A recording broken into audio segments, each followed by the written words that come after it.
I'm playing Marvel Legends. This video is purely for entertainment and does not infringe on copyrights or laws. The rights to the novel and image belong to the original author. We do not claim ownership. Don't like waiting and want to listen to this fanfic in full now? Subscribe to our Patreon, where you'll find the best fanfics. Chapter 151, Duel of Two Spiders, Part 2. It's almost time, Sandstorm, take the sand away. I'll find out what happened to Andrew later and I'll settle the score with you. Seeing that Andrew had been trapped in the sand for a long time without making any sound, Toby couldn't help but say worriedly, Okay, oh. Just as Sandstorm was about to remove the sand, a spider leg pierced through the sand barrier like a sharp blade. The second, the third. Boom. With a burst of explosions, the sand that had previously trapped Andrew was actually broken directly. When the sand and dust cleared, Toby was completely stunned. The inky black mask, the horns that looked like ox horns, the two fangs that flashed with cold light, the armor made entirely of carapace keratin, and the 8 thick spider legs on the back. This appearance was so similar to the original spider monster Fresh. Andrew. Drew. Toby couldn't believe his eyes and called out Andrew's name with difficulty. So this is my ultimate power. Andrew looked at the armor attached to his body, as if he was appreciating a perfect work of art, and whispered softly, How could it be? How could it be like this? Toby took a step back, obviously finding it difficult to accept that his friend, the man who shared the title of Skynet Twin Spiders with him, had turned into this. Suddenly, Toby felt an extremely familiar breath from Andrew. His eyes were full of fear. Blood resonance. This is the Super Spider King, Arachne. Impossible, absolutely impossible. The reason why Andrew gained his ability is entirely because of the genetically modified spiders developed by his father. How could there be the breath of Arachne? In an instant, Toby felt that his 3 views were overturned. At this time, Venom, who was parasitic on Andrew, was also completely shocked. The genes I absorbed from Fresh were completely absorbed by this kid. He is probably the first and only one in history to take genes from the symbiote. Venom sighed secretly. Tobey Maguire, I really have to thank you. If it weren't for you, how could I know that the wealth my father left me actually had such potential? Although this does look a bit similar to Flush, I feel pretty good. Andrew spoke clearly, not like Flush was affected by Arachne's bloodthirsty genes. Perhaps it was because Andrew's fate was originally Spider-Man, and the genes of the super spider were very compatible, just like Toby was able to obtain Venom from Arachne's genes. Or perhaps the genetically modified spider played a good balancing effect between Andrew's genes and Arachne's genes. In short, Andrew can now be said to have truly become the heir of Arachne's genes, and has become an existence that completely surpasses Toby at the genetic level. Even at this time, Andrew could sense the breath of his people from Toby. Gradually, the armor and horns on Andrew's body gradually disappeared, and he turned back into human form from his previous terrifying appearance, and then turned around and walked away. Goodbye Toby, you are no longer my opponent now. There is no point in competing with you. But I will continue to watch you, and I hope you can carry forward the Sunzi gang and bring safety and happiness to more people. The battle with Toby is over, and Andrew has completely calmed down. The world does not need 2 Spider-Men. Andrew knows that he will embark on a brand new path. He is not a substitute for Toby. He needs to continue to challenge and prove his own value. After that, Andrew walked away without looking back. From now on, the Skynet Twin Spiders will go their separate ways. While adhering to their respective beliefs, they will move towards a wider world. In the distance, Flash, who was hiding on a rooftop and witnessing everything with a telescope, was stunned. This is different from the agreed script. Did Marfa say that the Venom would parasitize Andrew and stimulate Andrew and Toby to fight, so as to create an opportunity for him to take away Bruce Banner? Did she also say that if Andrew lost, she would let him go to help? I was ready to make a brilliant appearance, but Andrew just left? And how come the form Andrew showed just now is so similar to the one in my memory? Flush was full of doubts at this time. Everything seemed to be completely out of the script he and Marfa had drawn up. Fortunately, the two had fought for a long time, and Marfa should have completed the task. Flush thought so in his heart. At this time, outside the villa, Toby clenched his fists as he watched Andrew slowly leave. In a vague way, he seemed to feel that he had lost something, and his heart was empty. Maybe the Skynet Twin Spiders will no longer exist in the future. Toby murmured secretly. Although he wanted to rush forward to ask why Andrew had obtained Arachne's genes, The fact was, he couldn't beat him. Given Andrew's current situation, I'm afraid he won't tell me the reason. Toby thought so in his heart. If only I could be stronger, I could know the truth, and if I were stronger, maybe I could keep Andrew as a friend. Venom, you came to me not just to help me defeat Toby. Seeing that he had walked away, Andrew said softly after making sure that Toby didn't catch up. Ha ha ha, you kid, you are really extraordinary. To be honest, you really gave me a lot of surprises. If it weren't for you, I wouldn't be so proud in front of the sandstorm. Venom's tone was full of excitement. This was the first time he had defeated other symbiotes in countless years. Answer my question. Andrew said indifferently. What an unlovable child. Okay, my purpose is indeed just to need you to fight Toby. Don't worry about the rest. Venom was in a good mood at this time, and he had a good impression of Andrew before, so he didn't mind talking to Andrew a few more words. It's for Bruce Banner. When I left, I couldn't feel his breath. Andrew is a genius boy. He guessed Venom's purpose in just a moment.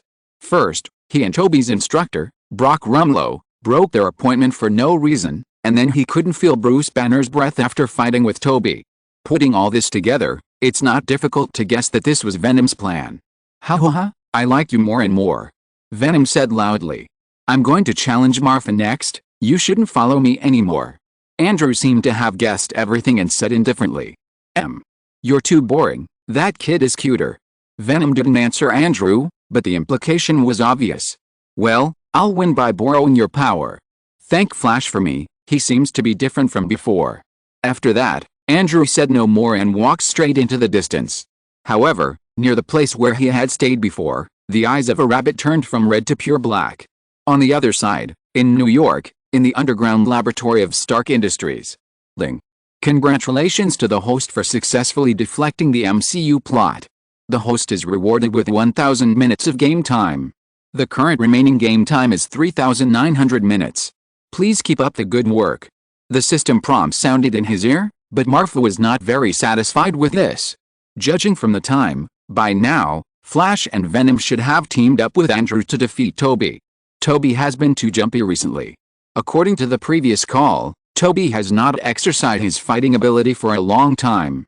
Since Andrew's assistance, Toby has become more fearless. Let him suffer a loss, so that he can calm down and be brave. After this incident, Toby should realize his weakness again and work hard to exercise. Marfa thought so, because he had already greeted Flash and Venom before. Marfa was not worried about Toby's life safety. As the plot progresses passively, the Earth will face more challenges. Marfa doesn't want Toby to be a bystander like Spider-Man in the original plot. Beside Marfa, Bruce Banner looked at everything around him in a daze. Although he has 7 doctoral degrees, traveling through the space tunnel is also a big girl getting married for the first time. Dr. Banner, why are you standing there? Why don't you come and meet your old friend? Marfa said with a smile. Old friend. Bruce Banner looked in the direction Marfa pointed with some doubts, and saw a somewhat hunched man looking at him expectantly at this moment. You are. Banner was sure that he had never seen the man in front of him, but since Marfa said so, there must be a reason. Nice to meet you, Mr. Green. Samuel Stern hurried forward and shook Banner's hand with some excitement. You are. Mr. Lan. Combined with Samuel's address to himself, Banner quickly thought of the pen pal who often gave him advice and even gave him a lot of drugs to inhibit the Hulk factor. I didn't expect that we would meet here after a year. Samuel was very excited about Banner's appearance. Because it means that he will have more serum samples and will have a greater chance of recovering to his original appearance. After a few simple greetings with Samuel, Bruce Banner turned his eyes to Marfa. You said you can help me solve the consciousness in my body, is it true? When will you start? Bruce Banner asked anxiously. Don't be anxious, don't you want to see your wife first? After that, Marfa clapped his hands gently. The door of the laboratory opened instantly. Betty walked in with a big belly and an excited face. Dear. In an instant, 2 lines of tears could not stop sliding from the corners of Betty's eyes. Chapter 152 Nick Fury's Brain. SHIELD Trident Headquarters. Nick Fury's face was as gloomy as ink. The only remaining eye was already bloodshot, and the eyelids covering the eyeballs were shaking constantly. Damn it, who is it? Who killed Brock Rumlow? Who took away Bruce Banner? Nick Fury's roar resounded throughout the Trident building. For many years, Nick Fury had not been so angry. As a top agent, and now shouldering the responsibilities of the director of S.H.I.E.L.D., Nick Fury has always been very concerned about his image. Black jacket, windbreaker, sharp eyes, majestic beard, and that shiny head. It has long become the standard of Nick Fury in everyone's eyes. But today, Nick Fury rarely lost control of his emotions. I don't know. Andrew and I had an appointment with Mr. Rumlow this morning to train together. But Mr. Rumlow was late. Later. Toby's words were a little evasive. What happened later? Things have become like this. Do you think there's anything I can't accept? Nick Fury said coldly. Then I had a fight with Andrew. Andrew is different from before. He also has a symbiote, and his strength has made a qualitative leap. I felt a breath of arachne in him. Nick Fury was shocked when he finished speaking. As the director of S.H.I.E.L.D., he knew very well what arachne meant. The reason why Toby and Marfa were recruited to join S.H.I.E.L.D. was because they performed quite well in the battle with Flush, who had arachne's genes. Impossible. Our intelligence investigators have analyzed the process of Andrew's acquisition of abilities and the video footage left by his father at that time. The reason why he acquired abilities was entirely because of the genetically modified spider specially made by his father. How could there be the breath of arachne? Nick Fury said with some doubt, and his eyes looking at Toby were also filled with distrust. Knock, knock, knock. The door of the office was knocked, and Clark Coulson walked in with a pile of information. Director, we have checked the satellite surveillance of the Alexandria Villa. This is the satellite data at that time. According to Toby's description, we screened the surveillance video of the entire Washington at that time. Unfortunately, our satellite was hacked, and all the influence in the Alexandria area disappeared. Clark reported truthfully. What? All disappeared? Hearing this, Nick Fury paused and almost fell on the chair. Toby is just a high school student, and he is a complete academic scumbag. Nick Fury has no doubt about this. Looking around the world, there are only a handful of people who can hack into the S.H.I.E.L.D. satellite. How is Natasha? Has she successfully sneaked into Stark Industries? Nick Fury asked Clark beside him.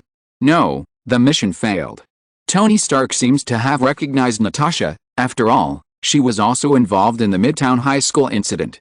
The camouflage effect of the disguise device can't resist Tony Stark's artificial intelligence scan. Clark replied awkwardly. Then let's change people, let Hill go. That guy has been accustomed to invading the S.H.I.E.L.D. network. Maybe we can find something from him. Nick Fury took a deep breath and said. Okay, Director, I will go and discuss the details with Hill. After saying that, Clark turned and left. Nick Fury was angry now, and he didn't want to be a living target for Nick Fury to vent his anger. Okay, you continue. When Clark walked out of the office, Nick Fury immediately set his eyes on Toby again. Toby, it's too hard for me. I lost the battle with Andrew. I couldn't beat Andrew, who had both Arachne's ability and the symbiote, so he left. In the end, he asked me to manage the Sunzi gang well. Toby said evasively. Haha. Nick Fury's mouth twitched. Good fellow, you ran away by yourself. I won't say anything to you. The key is that you tripped me up before you left, right? Grandson gang, haha. But soon, Nick Fury realized that something was wrong. Andrew used a fight to hold Toby back, the S.H.I.E.L.D. satellite was hacked, Brock Rumlow died, and Bruce Banner disappeared.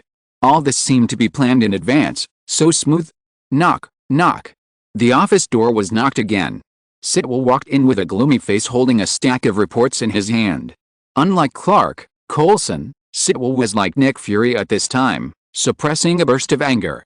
After all, Brock Rumlow was one of Hydra's high-end combat forces. His death was definitely a huge loss for Hydra. Director, Bullock's autopsy report is out. The main cause of death is a penetrating wound in the chest. The murderer is very cunning. After his death, he used Bullock's weapon to smash his brain, leaving us no chance to investigate. According to the investigation of the on-site investigators, there were no suspicious fingerprints or similar traces left at the scene. Combined with Toby's incident report, the penetrating wound is likely caused by Andrew's spider leg. Sitwell said. In fact, the biggest suspect in his heart was not Andrew. After all, Andrew and Bullock had only been in contact for one day, so there was no reason to kill him. Sitwell's real suspect was Flush. As a Hydra, he certainly knew that Flush also had 8 spider legs, And this operation was originally based on Flush, with Marfa and Bullock cooperating. Flush has been brainwashed by Hydra and is absolutely loyal to Hydra. In order to make the play realistic enough, it is not impossible to kill Brock Rumlow directly. Damn it! Sitwell said angrily. But who is to blame for this? The original mission of this time was to injure Brock Rumlow and take away Bruce Banner. It would be best if Toby and Andrew could be killed along the way to weaken the fighting power in Nick Fury's hands. Now, Bruce Banner has indeed been taken away, and Andrew, who just joined SHIELD, has also left, but the question is, why did Brock Rumlow die? In this way, the power in Nick Fury's hands has indeed been greatly weakened, but Hydra doesn't seem to have gotten anything good. I hope Marfa can win over Bruce Banner to Hydra's side. Otherwise, this time it will be a big loss. Sitwell thought secretly. Looking at the autopsy report in his hand, Nick Fury couldn't help but frown. Is it Andrew? No, that's impossible. Although according to Toby's report, the two had fought the night before Brock's death. Andrew was easily defeated by Toby at that time. But there is no need to kill Brock Rumlow. And since he was easily defeated by Toby, it means that Andrew did not obtain Arachne's genes and symbiont at that time. What happened during this period? Where did Andrew get the power from, and who killed Brock? It's too strange. Nick Fury closed one eye and carefully sorted out the information in his mind, trying to find some clues. Toby, if I remember correctly, you reported that you met Flush in New York before, right? Suddenly, Nick Fury seemed to think of something, and said with a twinkling eye. Yes, I had a conflict with him at that time, and in the end, I failed to kill him due to Andrew's obstruction. Toby answered truthfully. That's right. It must be after that that Flush met Andrew again and gave him Arachne's genes through some means. However, for some reason, Andrew could not control this part of the power, so he kept challenging you and stimulating him to control this power by putting pressure on himself. As for the symbiote, I'm afraid Brock Rumlow got it through some channel. In order to stand on the same starting line with you, Andrew killed Brock and took the black symbiote from him. If this is the case, everything makes sense. Nick Fury speculated. Sitwell, this matter is left to you. This time tomorrow, I want to see all the roots of Brock Rumlow's actions in the past month, as well as the relevant information of the people he has met. Last time he went to Ohio to arrest Bruce Banner for no reason, I had some doubts. Now it seems that Brock must be plotting something. Damn, why didn't I notice it earlier? Nick Fury said with a slap on the table. Toby, since Bullock is dead and Banner is missing, the previous mission for you is also cancelled. Now, in the name of the director of S.H.I.E.L.D., I will give you a new mission. Track down Andrew Garfield with all your strength. Once you find him, remember, do not act on your own and be sure to contact the headquarters first. Okay, Director. After arranging everything, Nick Fury collapsed in his office chair. Alice, there are still far from enough manpower. I just don't know how Marfa is doing recently, and whether he is used to the military. If I had insisted a little longer and recruited Wanda and Pietro into S.H.I.E.L.D., I'm afraid the situation would be different now. Chapter 153 Pierce's Concerns. Nick Fury was in a gloomy mood, and Pierce was also in a gloomy mood. Marfa, look at the good things you have done. Is this the report card you gave me? Although Pierce was not as angry as Nick Fury, after all, one of his confidants, Crossbones, Brock Rumlow, was dead, and now he couldn't laugh. Mr. Minister, you see, Sitwell just asked me to assist the Demon Spider and help Bruce Banner escape from the surveillance of S.H.I.E.L.D. I did it with great effort. Besides, hasn't Bruce Banner successfully escaped now? Marfa said with an expression of I have tried my best. Where is Brock? How did Brock die? Pierce looked at Flush and Marfa in front of him and said in a deep voice, his tone was calm. Damn it. Marfa thought to himself that it was bad. Originally, this matter was to be blamed on Flush, but he never expected that when he came to report to Pierce, Flush was already waiting here.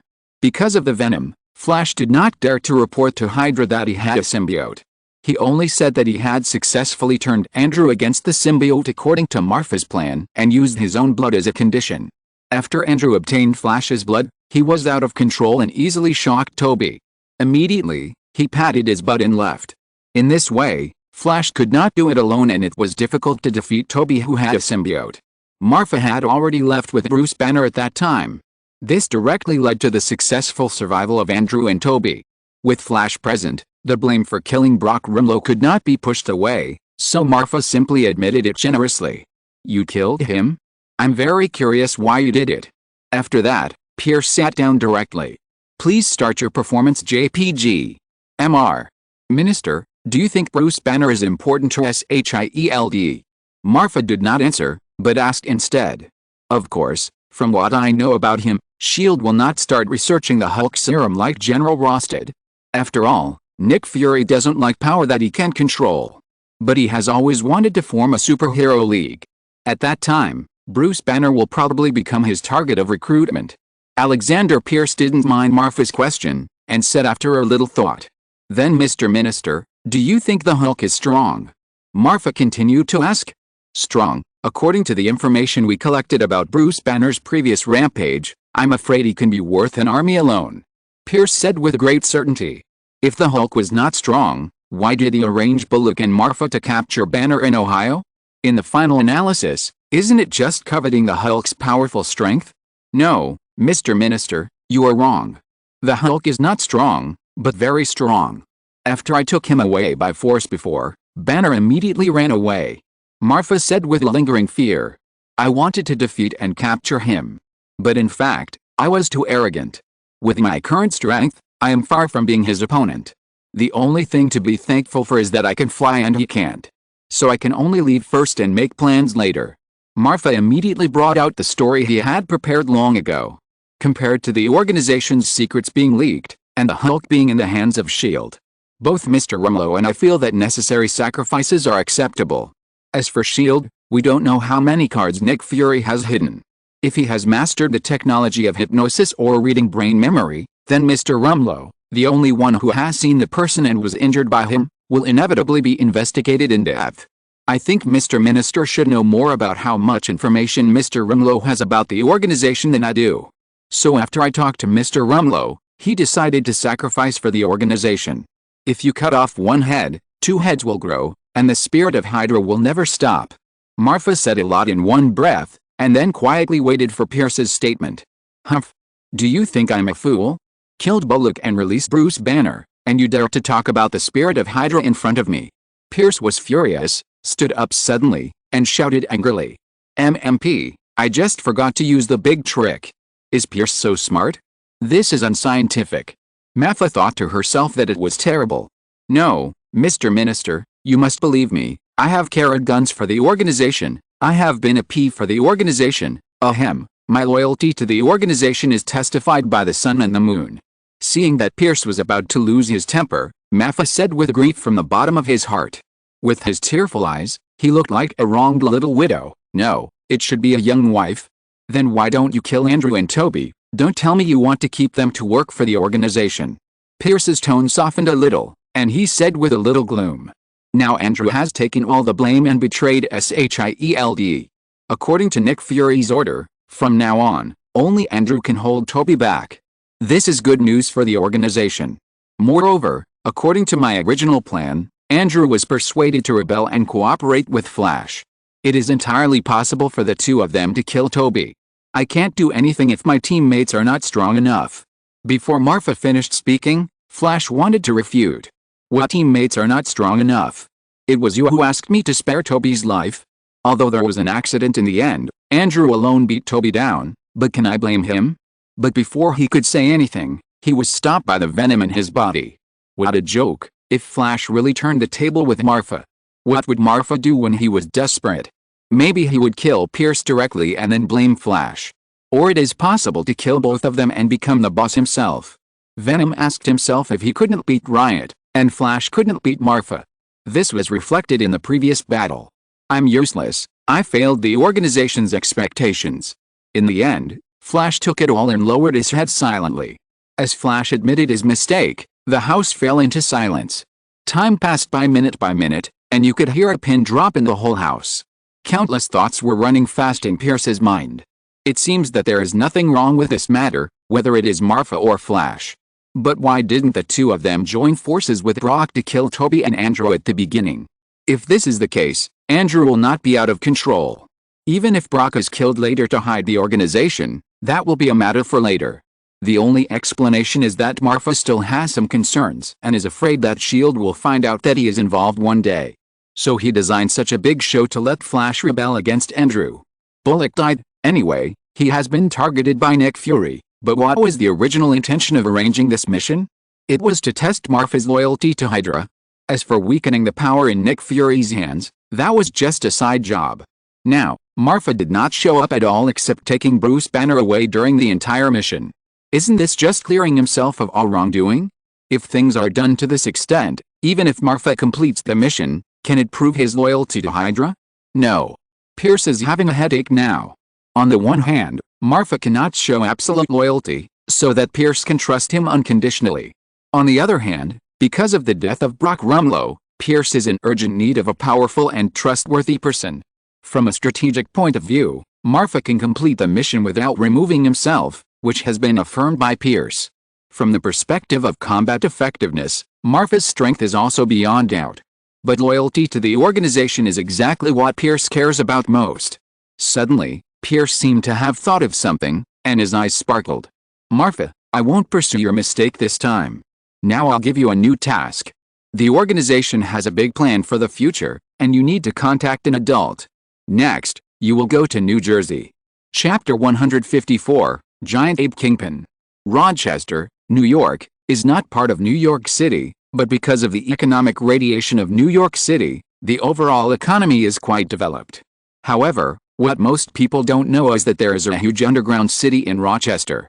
This is the underground arsenal of the Kingpin gang. Of course, the weapons produced here are just the most ordinary ones. Compared with the former Stark Industries, it is simply a drop in the bucket. The assembly line is running non-stop, and countless workers are busy in it. People come and go, and no one can imagine that there is such a scene under the bustling streets on the surface. It is really a different world. In a corner of the underground city, compared with other places, the guards here are airtight. For no other reason, because this is the laboratory of the Kingpin gang, and any equipment in it is obtained by Kingpin at a great cost and effort. Even knowledgeable people like Tony Stark or Alexander Pierce can't help but say, a pile of garbage. Ahem. Well, it is indeed not comparable to the long-standing Hydra and the super-large Jebel Stark Industries, but if it were an ordinary person, what the hell is this? I have never seen it. Ahem. In the laboratory, Kingpin was lying quietly on the experimental table. Connors, come on. I'm ready. Kingpin was naked so far, and his eyes revealed a full of determination. Don't worry, I will be responsible for you, I mean there will be absolutely no problem. As soon as the voice fell, 18 syringes filled with azure serum slowly stretched towards Kingpin. I'm going to pierce it. For Connors, in addition to restoring his broken limbs, the most exciting thing for him was to see his masterpiece come into being with his own eyes. Unlike Kingpin's calmness, Connors even had a feeling of accelerated heartbeat and blood rushing. Hurry up, dawdling, you are a 7-foot man. Why are you so shy? Kingpin said impatiently. Did I really stab you? Once you've shot the arrow, there's no turning back. And are you sure you don't want to take anesthesia or something? Kingpin. Just stab me if I tell you to. It's just a genetic drug injection, and you won't get pregnant. Seeing Kingpin so decisive, Connors no longer hesitated, and 18 needles were inserted into Kingpin's body. Spine, muscles, bone marrow, heart, blood vessels. As the liquid medicine continued to push forward, a sharp pain instantly spread all over Kingpin's body. In just a moment, Kingpin felt as if his body was being eaten by thousands of ants, itching, pain, and indescribable. At this moment, Kingpin's bones and muscles began to expand rapidly. It was like a secondary development. Not long after, his height, which was originally about 2 meters, was close to 3 meters. As the body mutation was completed, the initial pain gradually faded, and then even felt numb in the body, with an indescribable sense of comfort. This feeling is like being done 499 times 10 times in a row. Wonderful, really wonderful. After a long time, Jinbing climbed up from the experimental table with some reluctance, and spoke first without checking his physical condition. Connors, are you sure that only 18 gene potions were made from such a big ape? Obviously, the previous feeling fascinated Jinbing too much. Since he could enhance his strength and experience this wonderful feeling of first pain and then pleasure, Jinbing naturally wanted more. That's really all. Don't look at the size of the ape. Because it has been dead for many years, your stupid subordinates have problems with the way they preserve the body. Being able to prepare these 18 potions is already the limit. But what I'm curious about is that you can actually withstand this amount of injections. You really deserve to be the king of the underworld, Connor said with some sighs. Especially when he accidentally glanced at Jin Bing's body that was growing along with the expansion of his body. Connor subconsciously took a breath of cold air. Oh my goodness. This is going to kill people. As Kingpin's legs landed on the ground, the floor tiles of the laboratory began to squeak instantly. Then countless cracks spread outward like spider webs. His hands became much longer, and his body hair also grew a lot longer. The most bizarre thing was that Kingpin actually had a tail of more than 1 meter behind his butt. You know, apes and monkeys are different. Although they are both primates, almost all apes do not have tails. Puff. A guard on the side was obviously the type who laughed at the ground. Seeing that his boss, the dignified underworld emperor, actually had a tail, he couldn't hold it back and laughed out loud. But the next second, bang! Kingpin suddenly jumped out and punched the man on the head. In an instant, the guard's head exploded like a ripe watermelon. Red and white splash all over the floor. Roar! Seeing the bean curd all over the floor, Kingpin roared in excitement, and subconsciously licked his hand that was still covered with the bean curd. You're looking for death? His tone was as cold as ice, and the other guards present were so scared that their legs trembled. Go, find me a set of suitable clothes. After saying that, Kingpin coiled his tail and wrapped it around his waist with a calm face, and then sat back on the laboratory table. Okay, boss, I'll find it for you right away. The leading guard had cold sweat on his forehead, and after bowing to Kingpin, he immediately ran out of the laboratory. At the same time, in the office of Pierce of the Snake Shield. Looking at the scenery outside the huge French window, Alexander Pierce couldn't help but sigh. Alice, I originally wanted to train you, but I didn't expect that I would have to go this far in the end. I hope you can become a qualified container. Hydra has been silent for too long, and everything is for the purpose of regaining its former glory one day. The organization's plan must not be affected by just one person like you. Dr. Zola, I hope you will be satisfied with the gift I present to you. On the other side, Marfa didn't know at this time that Alexander Pierce had lost patience with him due to his momentary mistake. After accepting the new task assigned by Pierce, Marfa immediately drove to New Jersey accompanied by one of Pierce's personal guards. New Jersey is not very far from New York and Washington. The straight-line distance is only less than 300 kilometers. After winding along the way, Marfa arrived at the former site of the Caspian camp, Wetton, after more than 4 hours. Looking at the training camp with weeds and decaying railings in front of him, Marfa couldn't help but feel emotional. Decades ago, the first superhero known to the world was born here, Captain America, Steve Rogers. It is no exaggeration to say that this is the starting point of the plot of the Marvel series of movies. You don't seem to be surprised that we are here, the guard A said. Since the minister asked me to come here, there must be a reason. This place seems to have been abandoned for a long time. Is there anyone living in it? Steve Rogers. Marfa replied half-jokingly. Huh? Guard A was very dissatisfied with Marfa's performance. He hoped to see the puzzled expression on Marfa's face that he expected. Come with me. After saying that, Guard A took the lead and walked in front. In a few seconds, he tore a big hole in the barbed wire. Soon the two came to the door of an abandoned warehouse in the center of the camp. Don't you want to say something? For example, there is a military regulation that no ammunition warehouse can be set up within 500 yards of the barracks. Guard A was obviously the kind of person who talked a lot. Seeing that Marfa was still indifferent, he couldn't help asking. Is there such a rule? How come I didn't know about it? Marfa pretended to be surprised. Guard A, hey. You are a colonel at least. Guard A complained speechlessly. You may not believe it, but I got this colonel position through the back door. Chapter 155, Possession. You may not believe it, but I got this colonel rank through the back door. What is the saying that shocks the hell out of a person? You know, there are more than 1 million active personnel in the United States. Among these more than 1 million, how many can climb to the rank of colonel? But what about Marfa? A simple sentence, I got it through the back door, so indifferent, so disdainful. What is this if not high-level Versailles? Okay, I was wrong, I shouldn't tell you this. After saying that, the personal guard A directly took out an old key and opened the door of the warehouse. After walking around a not very long downhill corner, The entire environment inside the warehouse soon appeared in the eyes of the two. Personal guard A walked to the side and turned on the lighting in the warehouse. A sign of an eagle with spread wings suddenly came into Marfa's eyes. Looking closely, you can also see the words National Strategic Defense Attack and Logistics Support Bureau written around the eagle. This used to be a base of SHIELD. After saying this, Guard A took Marfa through the hall and came to the archive room. After pushing open a filing cabinet, an elevator was revealed. Elevator code 8539. Go in by yourself.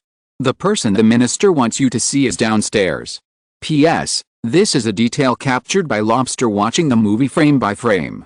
Is there any big guy who can explain what 8539 means? Marfa, who has watched the plot of Captain America 2, naturally knows clearly what is in this warehouse and where the elevator in front of him leads to. Obviously, even Guard A dared not go in casually because he did not have Pierce's authorization. After all, it involves one of the top secrets of Hydra, Frankenstein, Dr. Zora. Dr. Zora, whose full name is Arnim Zora, was the most trusted scientific researcher of the Red Skull, the leader of Hydra during World War II, John Schmidt. The energy weapon that each Hydra soldier had was developed by Dr. Zora through the energy extraction of the Cosmic Cube. Even in the later period, after the Red Skull disappeared, Dr. Zola built a mechanical arm for the Winter Soldier, Bucky. Bucky also relied on this mechanical arm to fight the American team with a shield. It can be said that Dr. Zola is not inferior to Tony Stark in scientific research talent and mechanics. In terms of biotechnology, Dr. Zola created the docking technology between the human brain and the computer, directly transferring all his consciousness on the verge of death to a pile of servers, thus gaining immortality in another sense. Not only that, after drawing on the replica super soldier serum that Bucky robbed from the Howards, Dr. Zola built a Winter Soldier team for Hydra. In addition to this person has great talent, Marfa can no longer find any words to describe Dr. Zola. After entering the underground computer room, as expected, what appeared in front of Marfa was a pile of old servers that had long been eliminated, and even the monitors were super old models comparable to the size of a water tank. Without hesitation, Marfa took out the program boot disk that Pierce gave him and inserted it into the server interface. In an instant, countless diodes lit up one after another. The visual impact seemed to have spanned a century, which really shocked Marfa. Marfa Maximov, a colonel in the U.S. Army, a non-staff agent of S.H.I.E.L.D., and a member of Hydra. Born in Sokovia on September 16, 1992. A green face spoke on the big screen. Not bad, I didn't expect you to be online, it's really amazing. Seeing that the other party directly stated his identity without saying a word, Marfa couldn't help but look at the pile of equipment in front of him again. After all, his information is not something that anyone can check. The identity of every S.H.I.E.L.D. agent has been specially encrypted, even the admission files and even the household registration information have been specially processed. And Dr. Zola was able to crack the encrypted files of S.H.I.E.L.D. through this pile of old computers in just a few seconds, which is really amazing. Boy, shouldn't you be a little more respectful to your seniors? To be precise, I'm still your boss. Dr. Zora said. Okay, Minister Pierce asked me to come here to see you. Dr. Zora, what do you want me to do? Marfa shrugged and said. Ha. Pierce has become the Minister of the Security Council. When I woke up last time, he was just an ordinary S.H.I.E.L.D. agent. Okay, look for it. There is a helmet in the storage box behind you. Plug the data cable into the 6th port of the 7th row on the 3rd server on the left, then put on the helmet and I will pass the information to you. Dr. Zora said. According to Dr. Zora's description, Marfa found the helmet easily. How to say it? Awesome. The moment Marfa saw this helmet, he had the idea of opening a game company.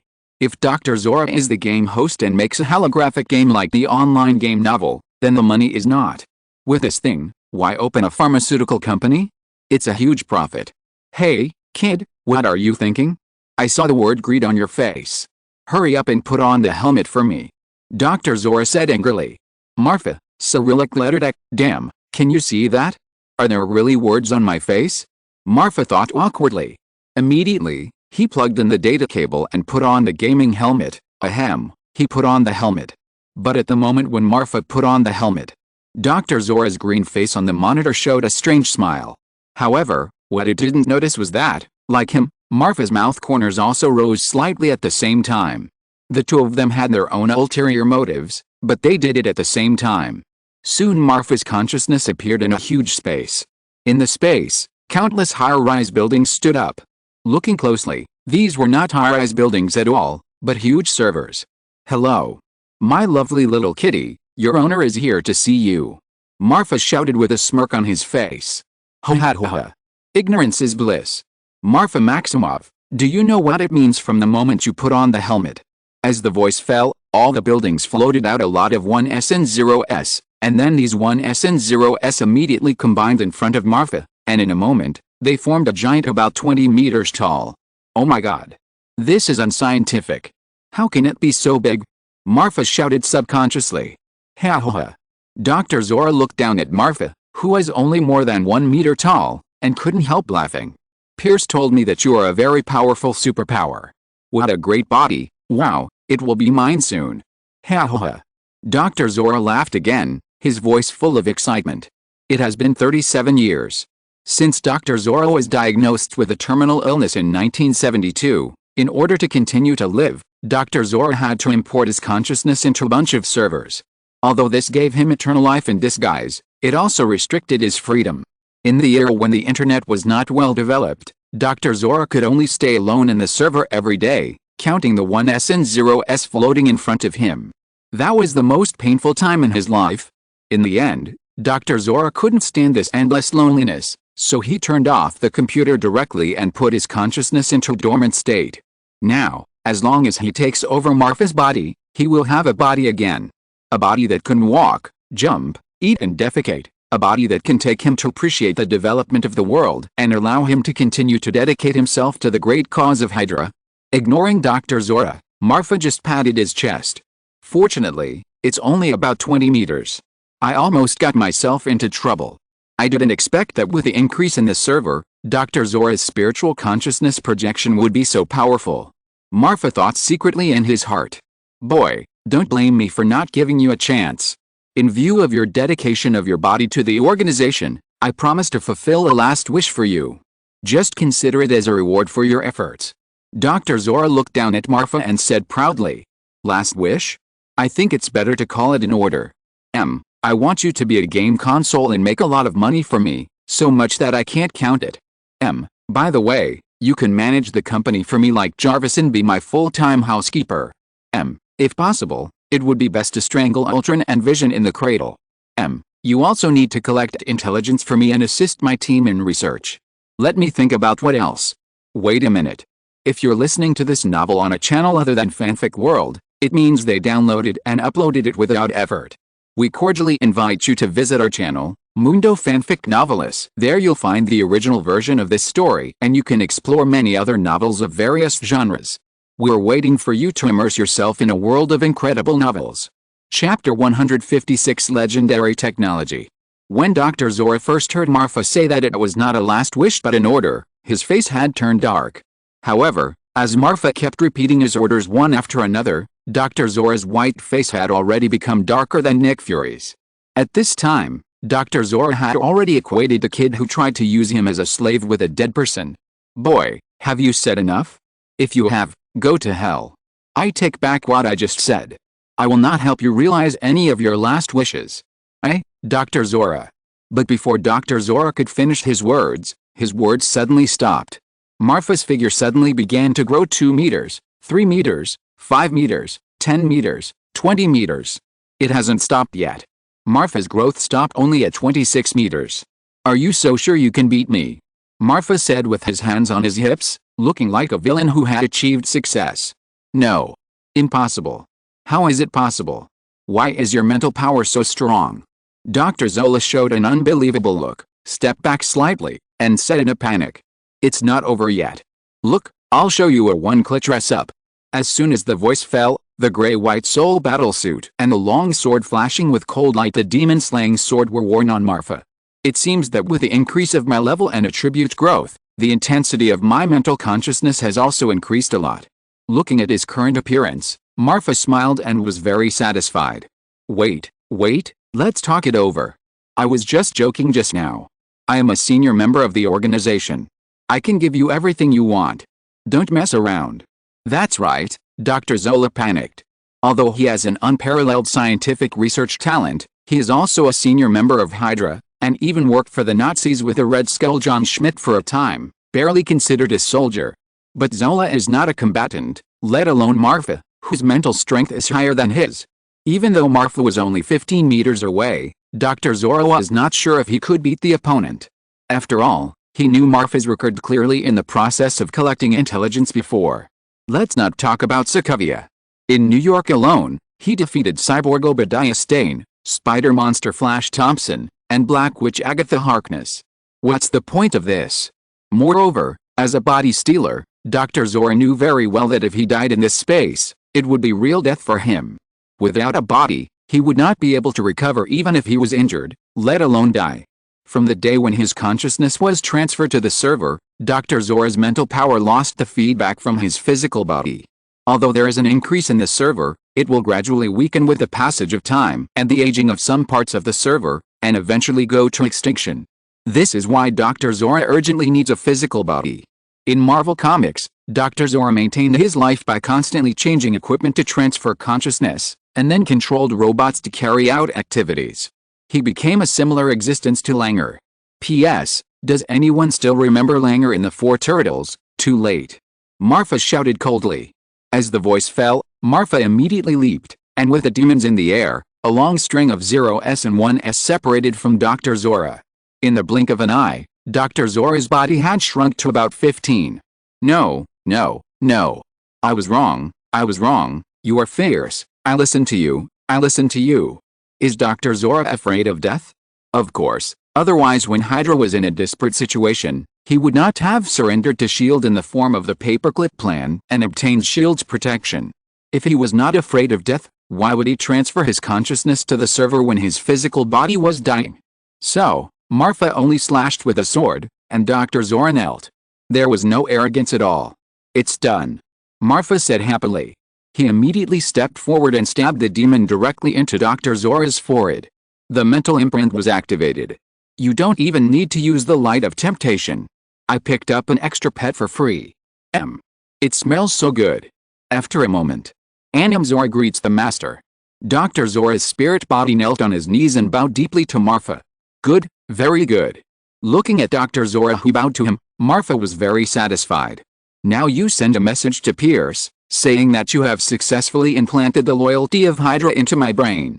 In order to ensure the control of the network at any time, and to better implement the inside plan, so as to realize the revival of Hydra, you decided to temporarily give up taking over my body.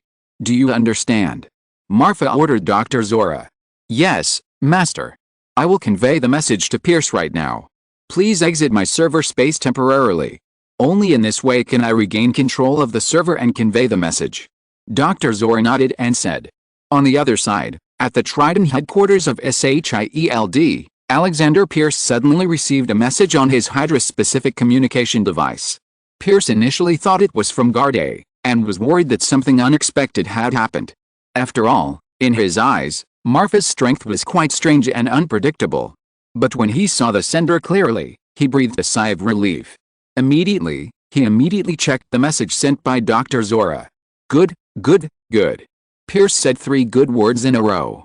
Before, the reason why he didn't arrange a body for Dr. Zora to possess was mainly because he was worried that if Dr. Zora had a body, it would have some impact on the layout of the future inside plan. But Marfa happened to be a person with strong strength, but it was difficult to determine his loyalty to Hydra.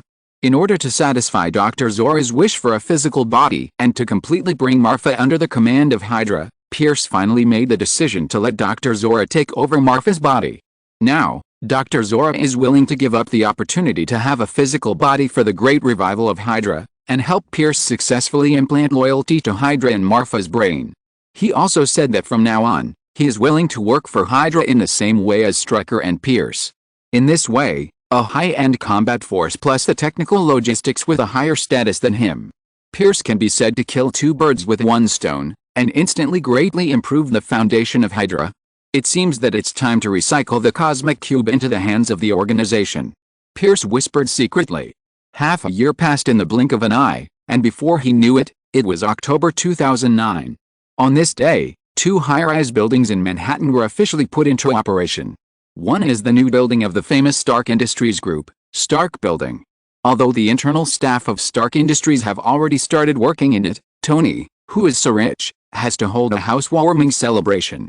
The other building is only about half the height of Stark Building, and even slightly lower than Hammer Industrial Building and Osborne Industrial Building. It is also Legend Technology Building. Legend Technology is a newly emerging enterprise in the past 6 months. Few people know which Jebel is behind it, and even who is the CEO of Legend Technology. In the eyes of ordinary people, it is just a game company. According to the public information of Legend Technology is currently developing an online game with a degree of simulation of 90%. In particular, the game demo test video displayed on the company's official website some time ago has made game enthusiasts crazy. After all, this is the first holographic helmet game in history. It is no exaggeration to say that this is a milestone for the game industry all over the world. Many of the world's top game companies have felt threatened, and even once joined forces to put pressure on the US government to try to obstruct the birth of this cross-era game. However, no matter how hard these game companies tried, the US government only replied, "If you have the ability, you can develop one yourself."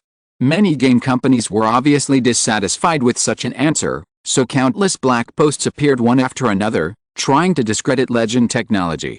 However, all the posting water army, no matter where they hid, would disappear for no reason the next day, and the bosses behind these game companies received various emails at the same time. Some of these emails involved their private lives, and some involved the company's violations of laws and regulations. In short, after that, all game companies kept silent tacitly.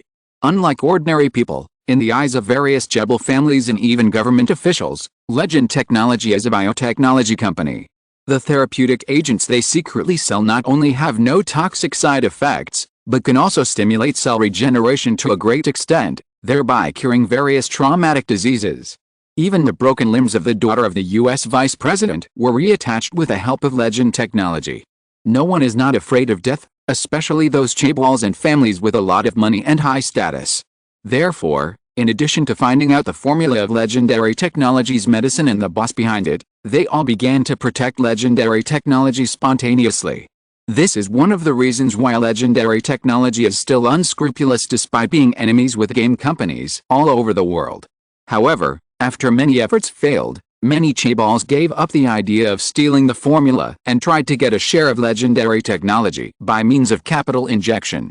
As a result, SHIELD and Stark Industries, and even some underground forces, jumped out and strangled these people's ideas in the cradle with thunder-like wrists. Seeing this situation, even if these Jebel families could not guess the background of Legendary Technology, they knew that Legendary Technology was not easy to mess with, and could only watch the rise of Legendary Technology. Chapter 157 Hulk likes to step on shit. The Legendary Technology Building, referring to the original Life Fund, is divided into two parts, above ground and underground. Above ground is Legendary Network Technology Company, Limited, which is responsible for the development of virtual helmet games and other businesses. Underground is Legendary Biotechnology Company, Limited, which is responsible for potion dilution and serum research. To enter the underground, you must first go to the top floor and then enter from a hidden elevator to reach it. As the first base of Marfa, the behind-the-scenes boss of Legendary Technology, the entire Legendary building is completely managed by the superhost Zola. Every blade of grass and every piece of paper in the building is completely under the control of Dr. Zola, and its security level is no less than that of Stark Industries or SHIELD. Today's Zola host is not the pile of old servers half a year ago. This is the same host as Jarvis that Marfa shamelessly asked Tony for. In terms of hardware, it can be said that the Zola host is a complete replica of the Jarvis host. But in terms of program, compared with Jarvis, Zola is more targeted and has more humane judgment ability. After all, Jarvis is just a special artificial intelligence with emotions, while Zola is a real person, and a person who completely obeys Marfa and will never betray. Nowadays, let alone SHIELD, even if Shuri or Tony comes in person, it is impossible to do something secretly in Legendary Technology without being known by Marfa. As for why Tony is so generous and actually gave Marfa a complete set of host computers. Tony said that he absolutely does not want to recall the memory of sneezing again. In the underground laboratory, Dr. Banner, have you decided? You know, if you really do this, you will have no room for regret. Marfa said to Bruce Banner in front of him. Let it go, I believe you. And Betty is about to give birth. I don't want my child to have a father who may go berserk at any time in the future. Banner said helplessly. Okay, I hope you will abide by the agreement and work for me wholeheartedly from now on, and be a qualified tool man. I mean to be a good employee. After that, Marfa immediately let the riot parasitize Banner's body. As the riot infiltrated Bruce Banner's body, Banner's skin immediately showed a light green, and his body began to swell gradually. Without hesitation, Marfa immediately used his skills on Banner. Tempting light. In an instant, Marfa only felt that his eyes went black, and his spiritual consciousness was projected, and he immediately came to the outside of a cave. Hoo-la-la, hoo-la-la. The sky outside the cave was dark, heavy rain poured down, and there were thunders from time to time. From time to time, a trace of green light and shadow could be seen wandering in the air. Is this Banner's spiritual world? Or is it Banner and Hulk's spiritual world? Marfa looked around and frowned. You must know that a spiritual world that has been formed often means the heart of its owner. Banner's spiritual world is not only filled with despair, but also with a faint sense of sadness in the rain. And the bursts of thunder are like unwilling roars. Soon, Riot and Bruce Banner himself appeared beside Marfa. Obviously, this is the manifestation of Riot's successful parasitism. If it were normal times, Riot only needed to beat up the consciousness of the owner of the body to completely control the body, but now, it is obviously not possible. How are you so big?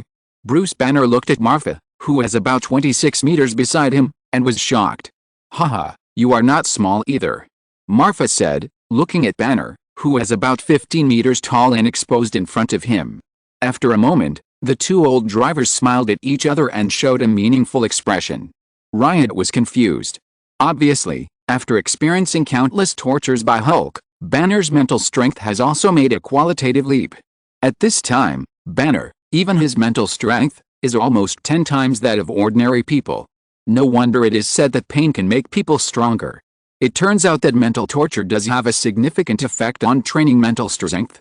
However, Marfa is not interested in this method of increasing the strength of his mental strength. Marfa is not a masochist, and he is not like Pietro, who has a masochistic tendency. Hulk, come out. Kokinen, my old friend. Marfa shouted at the cave. Roar. Hulk. I hate you. With a roar, a green fat man about 10 meters tall jumped and came to the front of everyone. Hulk. I hate Banner. I hate Marfa. I hate shit. The green fat man pointed at the three people in front of him and roared. Riot. MMP. I feel insulted. Without waiting for Marfa to give an order, Riot rushed over first, his hands turned into huge moon blades, and he cut Hulk in the waist without saying a word. The swiftness of his movements caused the sound of the two moon blades breaking through the air to raise layers of sound waves, so that the surrounding rain began to tremble. Fighting? Hulk likes it. But Hulk doesn't like fighting shit. As soon as the voice fell, Hulk suddenly jumped, and his whole body leaped into the sky like a cannonball, easily avoiding Riot's attack. Step on shit, Hulk, like it. As the voice fell, Hulk's huge foot kicked directly at Riot. The kick technique that fell from the sky reappeared in the world. At this time, Hulk was like a green meteorite, falling rapidly with an unparalleled momentum. Good guy. You challenged my dignity again and again. Don't think that you can shine with a little sunshine, and you can flood with a little river water. After saying that, Riot's body immediately squirmed, and in the blink of an eye, it had turned into a field of thorns, and each of them was shining with a metallic luster. Sharp protrusions pierced the sky. It is conceivable that if Hulk just kicked it stupidly, he would definitely turn himself into skewered broccoli.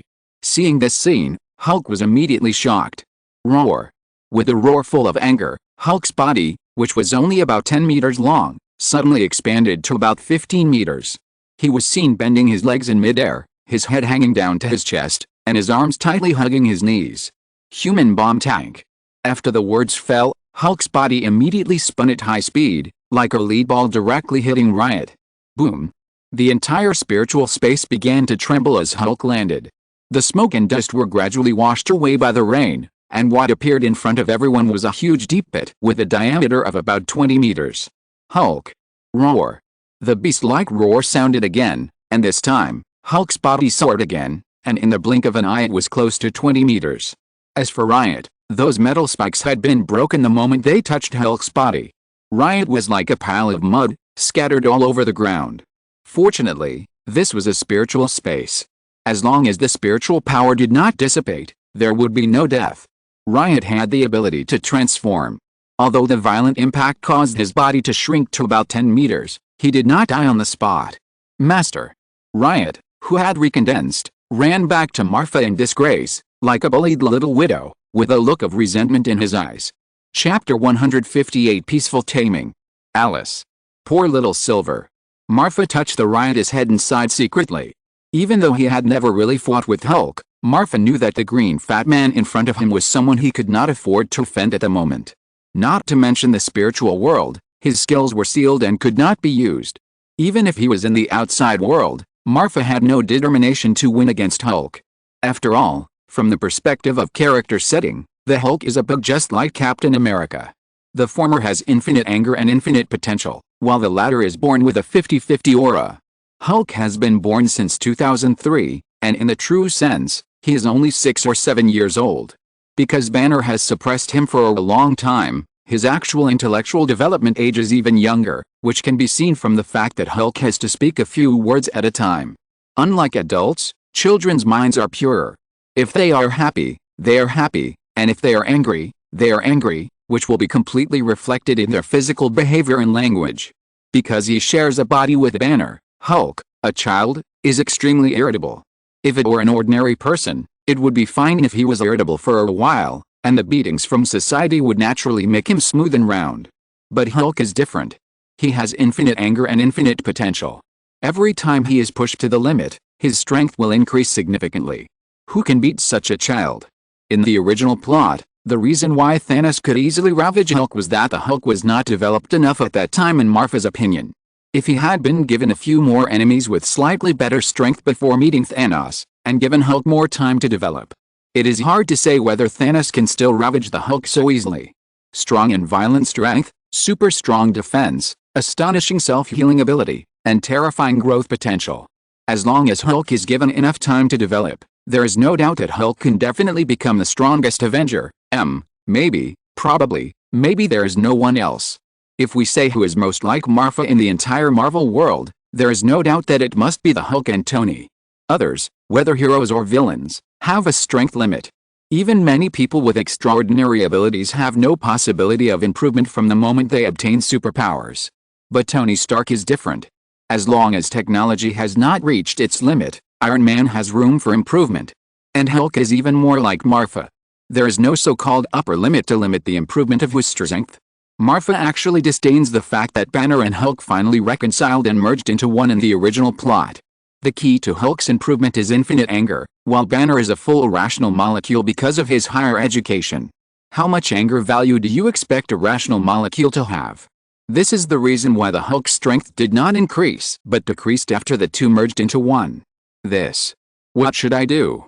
Bruce Banner, who was standing aside, saw that Riot was easily defeated by Hulk, and he couldn't help frowning and sweating on his forehead. Especially after seeing Hulk's size increase again and again, Banner only felt that his eyes were black and he could not see the hope of victory. Pa.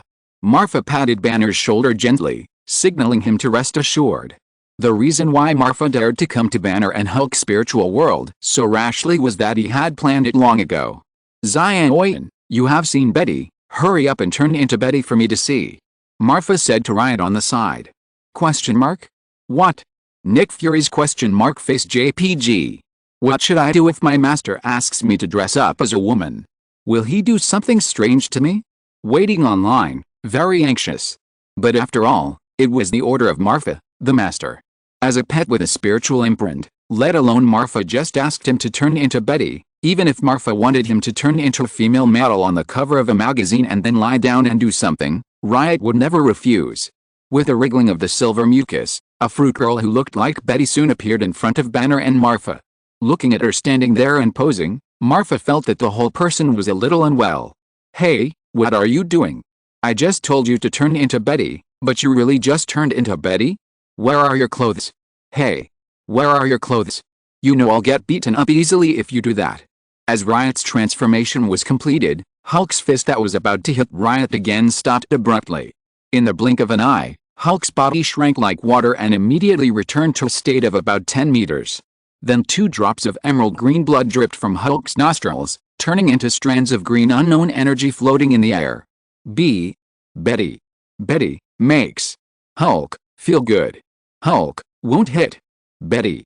Hulk looked at Riot's transformed Betty in a daze, and the green caterpillar on his body evolved into Rayquaza at this moment. Oh, Rayquaza roared to the sky. Asshole, what are you doing? Looking at the sudden change in front of him, Bruce Banner's face turned green in an instant. Yes, it was indeed green. The only difference from the past is that this time he is not going to become the Hulk, but the real giant green man. While speaking, Banner has taken off his coat and put it on Betty, who was transformed by Riot. Huh? Betty makes Hulk very comfortable? Dr. Banner, I didn't expect it. You play very wild. Bruce Banner turned around with a guilty conscience and did not answer Marfa's words. It's so embarrassing. How can Hulk say such a thing casually? It's just an asshole. Just looking at Betty, who was transformed by Riot in his arms, Banner also subconsciously swallowed a mouthful of saliva. I want a symbiote so much. What should I do? Recently, Betty is about to give birth, and Banner can't mess around like before. Looking at the calluses on his hands, Alice. It's really not easy during this period. That? Silver. You can't do this. Marfa, who was standing by, couldn't stand it anymore and interrupted the silence of the 2 LSPs. You have to make your belly bigger. Betty's belly is already this big now. After saying that, Marfa roughly gestured. Hulk, Banner, hey. Your focus is wrong. Bastard. Bruce Banner roared wildly in his heart. Yes, master. As soon as the voice fell, the belly of Betty, who was transformed by the Riot, gradually bulged at a speed visible to the naked eye. Before long, it was the same as Betty now. No. Hulk likes small waist. Hulk's body suddenly stepped back 2 steps and roared with all his strength. Hulk, birth, aging, sickness and death are things that people must experience in their lives. You can see that Betty is pregnant with your and Banner child now. Marfa pointed at Riot and said. No, that's my child. Bruce Banner was unhappy. What do you mean by his and Banner's child? Can you say that? Could the child have 2 fathers? Shut up. X2 Marfa and Hulk said in unison. Bruce Banner draws circles in the corner JPG. Hulk, you will be a father soon. Your life will have a new continuation soon. But can you bear to see him get hurt? This is the fruit of your love with Banner and Betty. Marfa said slowly. No. Hulk must be a good father. Baby, don't get hurt. Hulk said a little excitedly. But you can't do it. You know the situation between you and Banner. Whenever Banner gets a little excited, you will appear actively or passively. Just imagine, when the baby is born, as a father, will you and Banner not be excited after seeing the baby? Impossible. Are you sure that you won't hurt the baby by accident? Hulk is not very old, but he is not completely unreasonable. Hulk is still very gentle to those he cares about. This can be seen from the fact that Hulk chose to compromise many times because of Betty in the original plot, and even gave up resistance in order not to hurt Betty when he knew that Samuel's medicine might kill him. Hulk. I don't know what to do. Hulk. I'm unhappy. I'm scared. Hulk's vocabulary is very limited. It is obvious that what he wants to express is that he is afraid that Betty and the baby will be hurt. It's done. Marfa was secretly happy. It was too difficult for Marfa in the spiritual space to defeat Hulk. The Hulk was already about 20 meters tall, who knows if he will get bigger. Therefore, if you want to subdue the Hulk, the only possibility is to tame him peacefully. Don't be afraid. I will help you, believe me. I will help you control yourself. From now on, you can stay in Banner's body peacefully, and Betty will make you more comfortable. After that, Marfa slowly walked in front of the Hulk and poked a finger into the center of the Hulk's forehead. Mental imprint. Chapter 159. A different Spider-Man. After exiting the mental space, Silver fell out of Banner's body. Obviously, Hulk's mental damage to him was quite considerable. If he hadn't insisted on holding on to Marfa until his last breath, he would have been unable to maintain Betty's transformation. Thank you very much, boss. It's just... At this time, Bruce Banner had changed from calling Marfa by his name to calling Marfa the boss. Banner was sincerely grateful for Marfa's adventurous help, but he didn't see Marfa destroy Hulk in the mental space just now, so Banner couldn't help but ask. Don't worry, from now on, whether Hulk will go berserk depends entirely on my opinion. The power potential in your body is very large, and you can't control it by yourself. Maybe one day, you will need to use this power, and I don't think you want to be unable to protect Betty and the children at that time. Marfa explained. Okay. Banner said hesitantly. After all, this is different from what he said before. As a wise man, Banner can easily perceive the purpose of Marfa's doing so. To put it bluntly, it's nothing more than to control him. If Banner doesn't want to be troubled by the Hulk again, he must be quiet and honestly be Marfa's tool for life. Once he betrays Marfa, he will definitely control the Hulk to go berserk. At that time, Betty and his children may be the first to be killed. Although this idea is extreme, it is not impossible. After thinking it through, Banner's attitude towards Marfa became more respectful. And the reason why Marfa didn't directly control Banner, to put it bluntly, is that he was reluctant. The number of places for the light of temptation is likely to be the same as in the game, only 5. The right has already occupied our position. Zola picked it up for nothing. Let's not count it. If 2 places are consumed at the same time for the Hulk, then this deal is a bit uneconomical. Since controlling the Hulk can control Banner, why bother? A military base of the U.S. Army. At this time, a researcher ran wildly towards General Ross's office with a happy face. General. The researcher shouted while running, completely losing his usual seriousness and calmness. Soon, the door of General Ross's office was pushed open. General, happy event, big happy event. The researcher said breathlessly. Because he was too excited, he even forgot the basic military etiquette. General Ross stopped writing the pen in his hand and raised his head with a frown. In recent days, General Ross was very annoyed, and the anger in his heart was always on the verge of going crazy. And it was his daughter, Betty, who caused all this. Originally, because he gave up the research on the Hulk, he no longer paid attention to Banner, so that even if Banner's disappearance was heard by General Ross didn't care too much. As for Betty, in order to prevent his cabbage from being harmed by dangerous people like Banner again, General Ross simply made up his mind and threw it on a small island controlled by the military. The island is remote and has no signal. There is no one else except a few garrison personnel. Except for the shift change and supply every 6 months, it can be said that it is almost isolated from the world. The reason why Betty was placed there was to let her calm down, reflect on her mistakes, and recall the father's love. Just a few days ago, General Ross calculated that it was almost time for the shift change, and Betty was about to give birth. He planned to go to the island in person to bring his daughter back. After all, she is his own flesh and blood, and it is impossible for her to give birth on the island. However, when General Ross led his men to the island, he found that the grass on the graves of the garrison soldiers was 3 feet high, and Betty had disappeared. The younger brother died, the daughter disappeared, and there was not even a clue. And he didn't even know how long his daughter had been missing. This was a heavy blow to General Ross. If it was just a personal problem, it would be fine. The military attached great importance to the blood research of Marfa. Not only did it invest a lot of manpower and material resources, but it also poured in the hope of the whole United States. General Ross gave up too much for this, including dignity, face, and the entire Hulk project. However, half a year has passed, and there is no experimental result. No one has a deeper understanding of the pain of having a treasure but not being able to develop it than General Ross. Now, what's the good news? If you can't tell me 1, 2, 3, 4, 5, just because you just trespassed into a military stronghold and disrespected your superiors, your future is over. General Ross said calmly. Obviously, he has lost interest in studying Marfa's blood, and he no longer goes to see it several times a day like before. General, after 13,962 experiments, we finally found the difference between Colonel Maximov's genes and those of ordinary people. After that, the researchers excitedly put the experimental data on General Ross's desk. This is so. After the explanation, General Ross's eyes widened instantly, and his eyes were full of brilliance. Good. You have worked hard, and the American people will remember your great contribution. As he spoke, General Ross did not forget to walk up to the researcher and patted him on the shoulder. His words were not only free of the previous anger, but also full of joy and appreciation.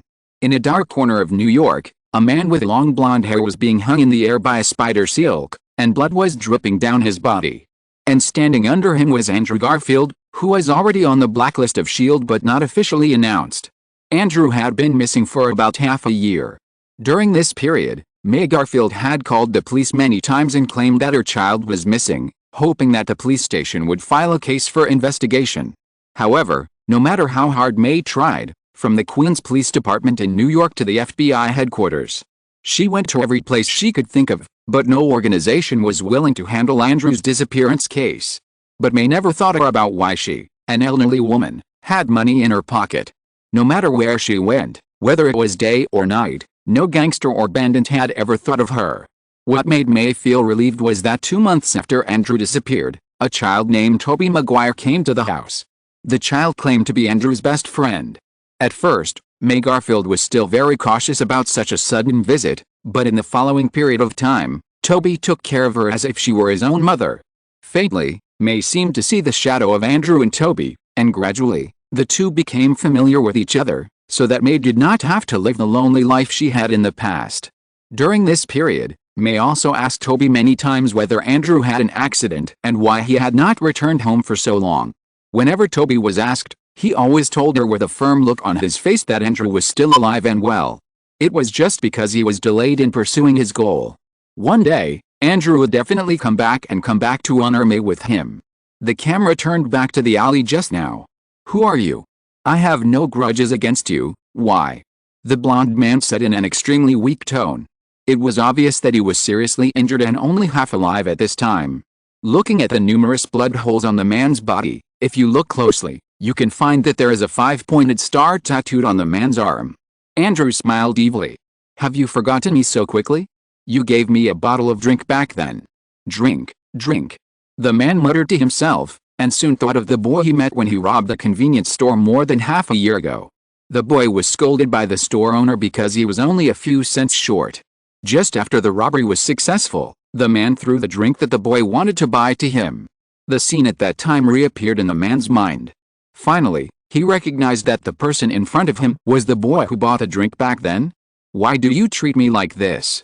I helped you," the man asked puzzledly. "Not long after you walked out of the convenience store, you shot and killed an old man. And he is my most respected uncle," Andrew said in an extremely cold tone. As soon as he finished speaking, a cold light flashed in his hand, and another bloody hole appeared on the blonde man's body. If it were in the past, Andrew asked himself that he would not kill anyone, even if that person was extremely evil. But now it is different. His grandson helped him see blood, he read the survival of a mercenary in Rumlow, he felt a killing pleasure from venom, and he understood the survival rules of the animal world from Arachne's genes. Now Andrew has his own way. Killing is just a means, fighting is enjoyment. As long as he has a clear conscience, even if he is against the world. And the person in front of him is the one he must kill. Chapter 160 The Storm is Coming. I'm William Baker, a member of the Kingpin's Hell's Kitchen branch. You can't kill me, you can't bear the wrath of the Kingpin."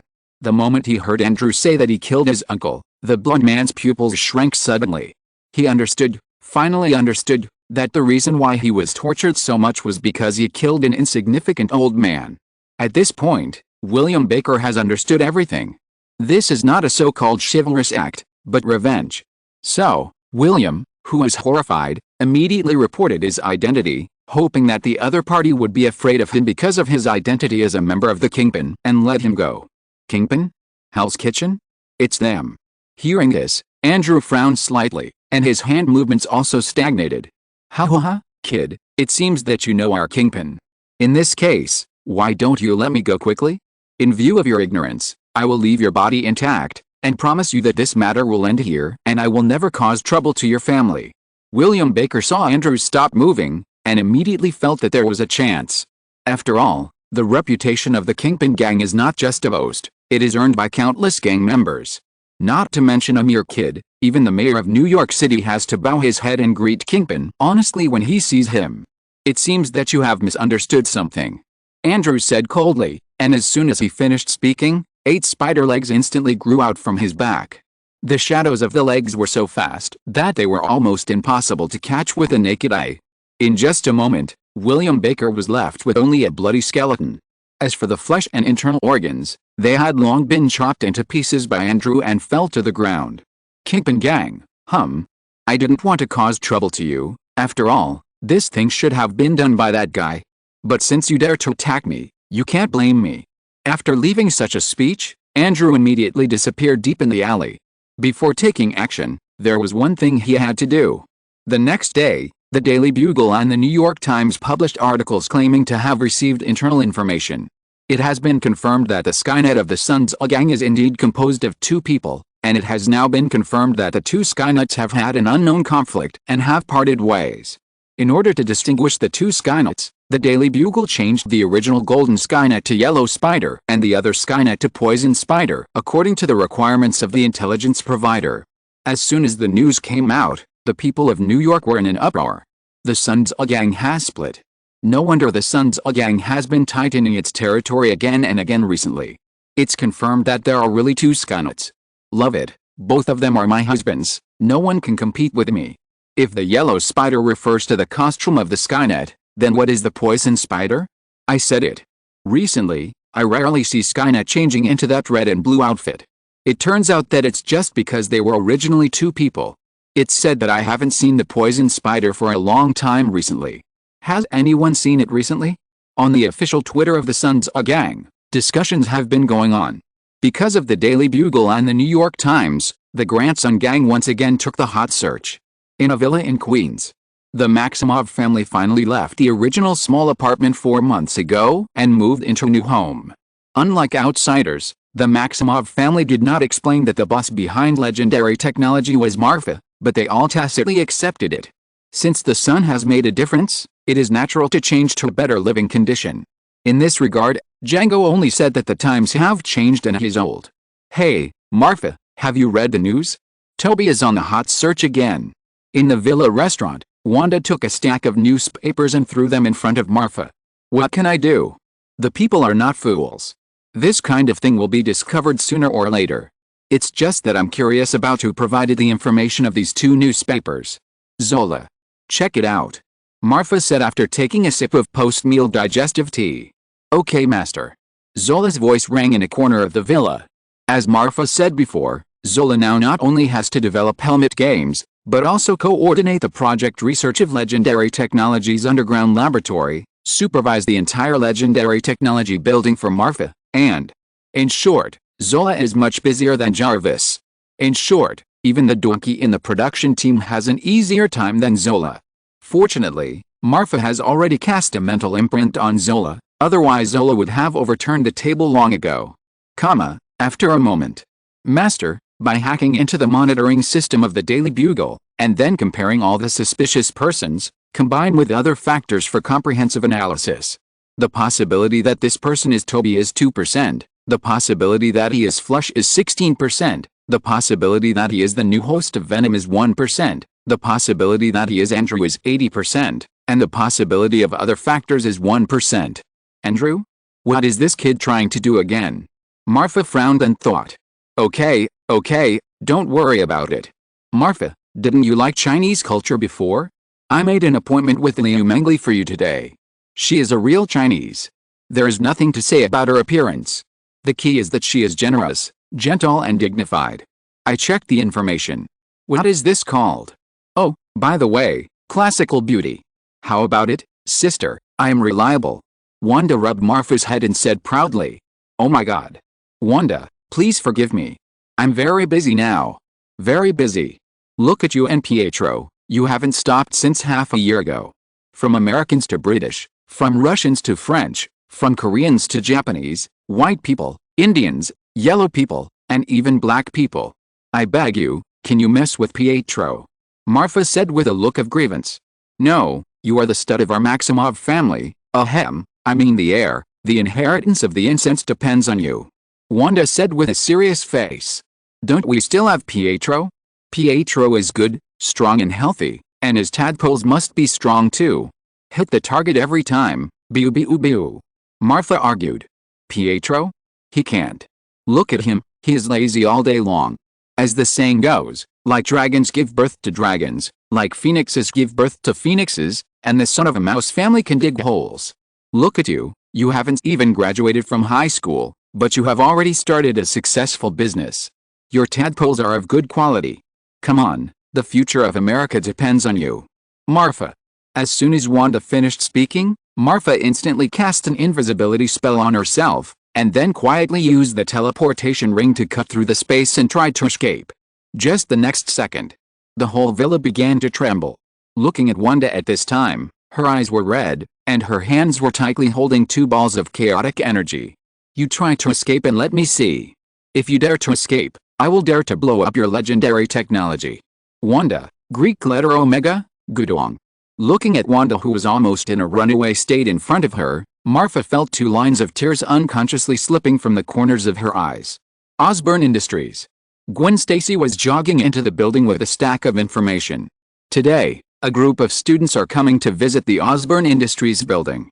As an intern for the school enterprise connection of Osborn Industries, Gwen needs to act as a tour guide to take them on a simple tour and introduce some not very important research projects. On the top of a clock tower opposite the building, Andrew was clinging to the eaves at this time, watching Gwen's figure.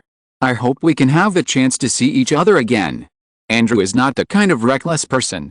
As one of the former Skynet twin spiders, Andrew knows a little about how powerful the Jin Bin gang is. Although he knows that this trip is a life or death struggle, someone has to do it, right? Especially since the members of the Jin Bin gang killed Ben Garfield, Andrew has more reason to annihilate them and give America a clear and peaceful life. At the same time, Jin Bing and Connors, who were in the underground city of Rochester, toasted to each other to celebrate the news they had just received. Although the Sun's gang has been shrinking its territory again and again recently, and no longer has the momentum to confront the Jin Bin gang, it must be said that the emergence of the Sun's gang has set a bad example for various small and medium-sized gangs in the United States. Seeing that the Sun's gang can act so arrogantly under the eyes of the Jin Bin gang, countless small and medium-sized gangs that have long been dissatisfied with the Jin Bin gang have united and resisted the rule of the Jin Bin gang. In the past 6 months, on the surface, all cities have been as peaceful as usual, but in fact, there have been dozens of large-scale gang fights in unknown places. Although the Jin Bin gang won in the end, the gang alliance did not stop. Instead, they fought and lost again and again, and became more and more courageous. Today, the Jin Bin gang urgently needs a victory, an overwhelming victory to show the world that the Jin Bin gang is the eternal god among American gangs. Any force that attempts to challenge the Jin Bin gang will be wiped out. Now, hearing that the Skynet twin spiders have disbanded, this is naturally the best opportunity. As long as they go all out and destroy the Sunzi gang in one fell swoop, and show the muscles of the Jin Bin gang to the world, then the gang alliance will inevitably collapse. Chapter 161. The director is no longer alive. Washington, SHIELD Trident Headquarters Laboratory. Director, I heard that Captain Rogers has been successfully thawed. Can I go meet him?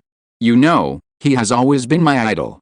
I just need to ask him to sign, and I will never do anything extra. Clark Carlson pushed open the door of the laboratory and said excitedly. Stupid, Steve has just been successfully thawed and has not yet awakened. Besides, even if he wakes up, if you go there rashly, how can you not cause trouble? Just imagine, if you wake up after a sleep, you find that you have come to 64 years later, and your family and friends are already old, how would you feel? Nick Fury said in a deep voice. I'm afraid I will go crazy directly. Clark said with a gloomy look. He needs time to accept all this. At present, I have built a simulated nursing home. After he wakes up, we will slowly find a chance to explain it to him. In short, this matter cannot be rushed, understand? Nick Fury said. I understand, Director. But then again, those potions of legendary technology are really magical. If there were no potions, I'm afraid it would take a while to successfully thaw Captain Rogers. As an agent, Clark's ability to regulate his emotions is still very strong. He quickly recovered from his previous loss and sighed sincerely. It's worthy of being Marfa. I have arranged for people to analyze his potions. According to the information analyzed by the laboratory, more than 90% of the ingredients are Wahoo pure water. The remaining ingredients cannot be analyzed at all even with SHIELD's technology. Fortunately, I recruited him into S.H.I.E.L.D. one step earlier, otherwise it would be very troublesome if it was controlled by other forces. Nick Fury sighed. Ha ha ha. As expected of me, Coulson, ahem, as expected of my student, Clark. But then again, Marfa shouldn't belong to our S.H.I.E.L.D. at the moment, right? Didn't you already lease it to the military? If not, maybe we could make up a pretext and ask Marfa to hand over the formula. Clark said with some regret. As the saying goes, don't expose someone's shortcomings when scolding them. This sentence can be said to be a direct hit on Nick Fury's heart. If he had known that Banner would disappear and Marfa would develop this magical potion, how could he have lent such a gold nugget to the military? Does the military know that legendary technology is Marfa's industry? Nick Fury asked hurriedly, as if he had thought of something. According to the report of the agent placed in the military, the US military has no time to care about the problem of medicine. It is said that they have analyzed a special gene fragment from Marfa's blood. As for the specific effect, the agent is too low level to get it, but judging from the reaction of the military, it is probably another big trouble. Clark reported. Alice. Lending Marfa to the military is really the most wrong decision I have ever made in my life. You should ask them to keep a close eye on it at all times. If the military has any movement, they must report it immediately. Somehow, this news makes me feel very uneasy. Nick Fury sighed and said. Okay, Director. Agent Hill. Clark said hesitantly. Go ahead, my heart can bear it now. Nick Fury lit a cigar and took a deep breath. According to your request, Maria Hill has successfully infiltrated Stark Industries and became Tony Stark's personal secretary. But, Clark hesitated for a moment and finally decided to go for it. But Tony slept with her. According to Hill's report, Tony said that Agent Hill has the same name as his mother, and he feels very close to her. She also looks like his mother. Tony feels that his father's choice can't be bad, so... Nick Fury's cigar fell to the ground, and his boiled egg face twitched continuously as if he had been electrocuted. You are so good, Tony Stark, you actually dared to sleep with my, sleep with my SHIELD people. Director, calm down, I haven't finished yet. You can be angry with me after I finish. Clark immediately added. Hurry up and tell me, I want to see what Tony can do. Mr. Stark used the legendary potion to keep going while he was doing things, and the firepower was too strong, so his raincoat was torn. So Agent Hill is pregnant. Of course, in order not to affect the mission, Agent Hill did not tell Tony about this. She just sent a message to ask you whether she should give birth to the child or not. Before he finished speaking, he heard a bang. The computer monitor next to Nick Fury was directly pierced by his fist, and the veins on his forehead bulged in an instant. He secretly glanced at the photo of Howard Stark hanging behind him. Alice.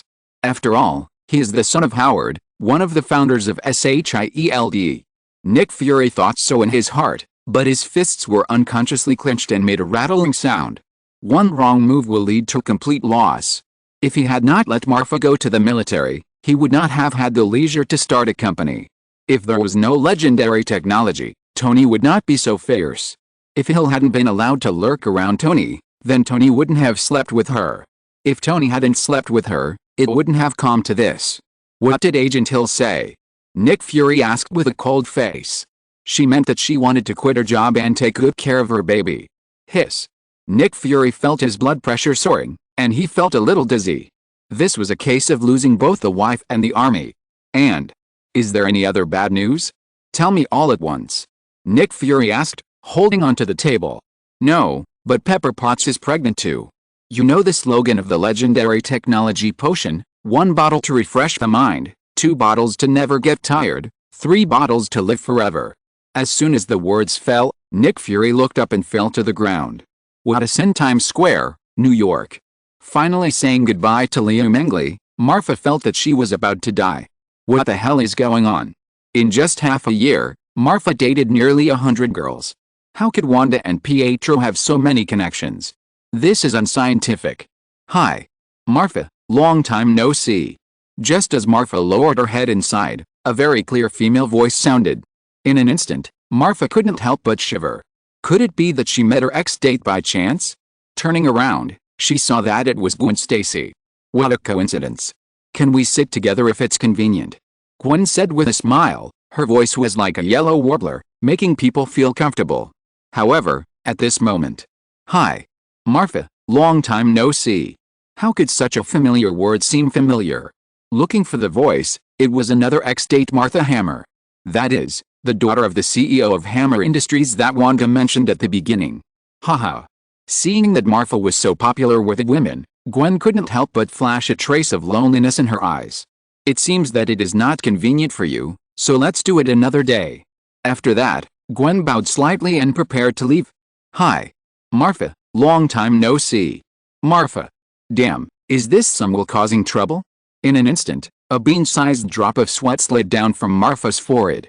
Immediately, Marfa gritted his teeth, did not look back, walked to Gwen in 2 steps, took her hand and walked towards the coffee shop next to him. It's better to do it today than to wait for another day. It's convenient for me. Marfa didn't care about so many things now. Anyway, he left this weird street first. Marfa swore that he would never come to this ghost place again. Chapter 162 Spider vs. King Kong and Godzilla. Sooner or later, you will have to pay for what you have done. For this, Marfa and Tony are both very emotional. Of course, Tobey Maguire also has the same feeling. A few days later, the Kingpin gang suddenly attacked and slaughtered the 5 strongholds of the Grandson gang in Queens and Brooklyn with a thunderous force. More than a dozen members of the Grandson gang died directly, and the red hair, orange hair, yellow hair and other hairs who followed Tobey at the beginning were not spared. Red, orange, yellow, green, blue, and purple, the 7 hairs have been following Tobey for a while. From the beginning of bullying men and women, to being affectionately called grandsons by neighbors in the end. The changes of the 7 hairs are seen by everyone. Although the 7 people call Tobey the boss, people are all made of flesh and blood. After a long time, Tobey really regards the 7 people as friends. During this period of time, the 7 hairs have been conscientious in their duties. In addition to collecting protection fees, they also use their spare time to go from house to house to take care of the elderly, children, and widows. In Tobey's opinion, compared to himself, the 7 hairy ones are the real core of the Sons of Gang. Now, Tobey, who has learned that the 7 hairy ones are in trouble, is so angry that he is almost on fire. Without much hesitation, Tobey immediately rushed to the base of the Sons of Gang alone. However, what he didn't know was that Kingpin and Connors had been waiting for his arrival there. Kingpin, are you sure that the family you mentioned won't come to get involved? Connors asked worriedly in the base of the Sons of Gang. It's not a big problem. According to reliable intelligence, their youngest son ran to Hawaii the day before yesterday to avoid a debt of love. And their eldest son and daughter also took a plane to follow him yesterday. As for the hostess, I heard that she has been meditating in a mysterious place recently, and the specific situation is unknown. The host is also out for work. Now in the whole New York, the only ones with some strength are Iron Man, Tony Stark and the Yellow Spider of the Grandson Gang. And Tony Stark obviously doesn't care about this kind of gang infighting. It's no exaggeration to say that the right time, right place and right people are all on our side. Kingpin took a sip of the coffee beside him and said with a happy face. The opportunity to raise his eyebrows and show his skills has finally come. Since the Grandson Gang was officially established, it has been like a heart disease, tormenting Kingpin day and night. First there was the uncertainty of the Maximoff family, and then there was a poisonous spider, which formed a Skynet twin spider with the original one. This made Kingpin choose to turn a blind eye to the Sons of Gang. It might be okay for a small fight, but once it gets big, even Kingpin has to consider whether he can withstand the wrath of the 2 spiders. If it was just New York, it would be fine. Although New York is one of the world's financial centers and has a lot of money, as the king of underground forces, Kingpin Gang, it doesn't matter if it's just New York. But the impact caused by the Sons of Gang is a big trouble for Kingpin. No matter how powerful the Kingpin Gang is, it is quite troublesome to deal with the joint attack of other underworld organizations in the United States. Now, Andrew has left and the Maximov family is not here. This is simply a godsend. That's good, that's good. Hearing Kingpin's explanation, Connors couldn't help but breathe a sigh of relief. Thinking back to the beginning, he wanted to borrow the atomizer of Osborn Industries to spread the lizard serum throughout New York, so that everyone would become like him. In this way, no one would discriminate against him anymore.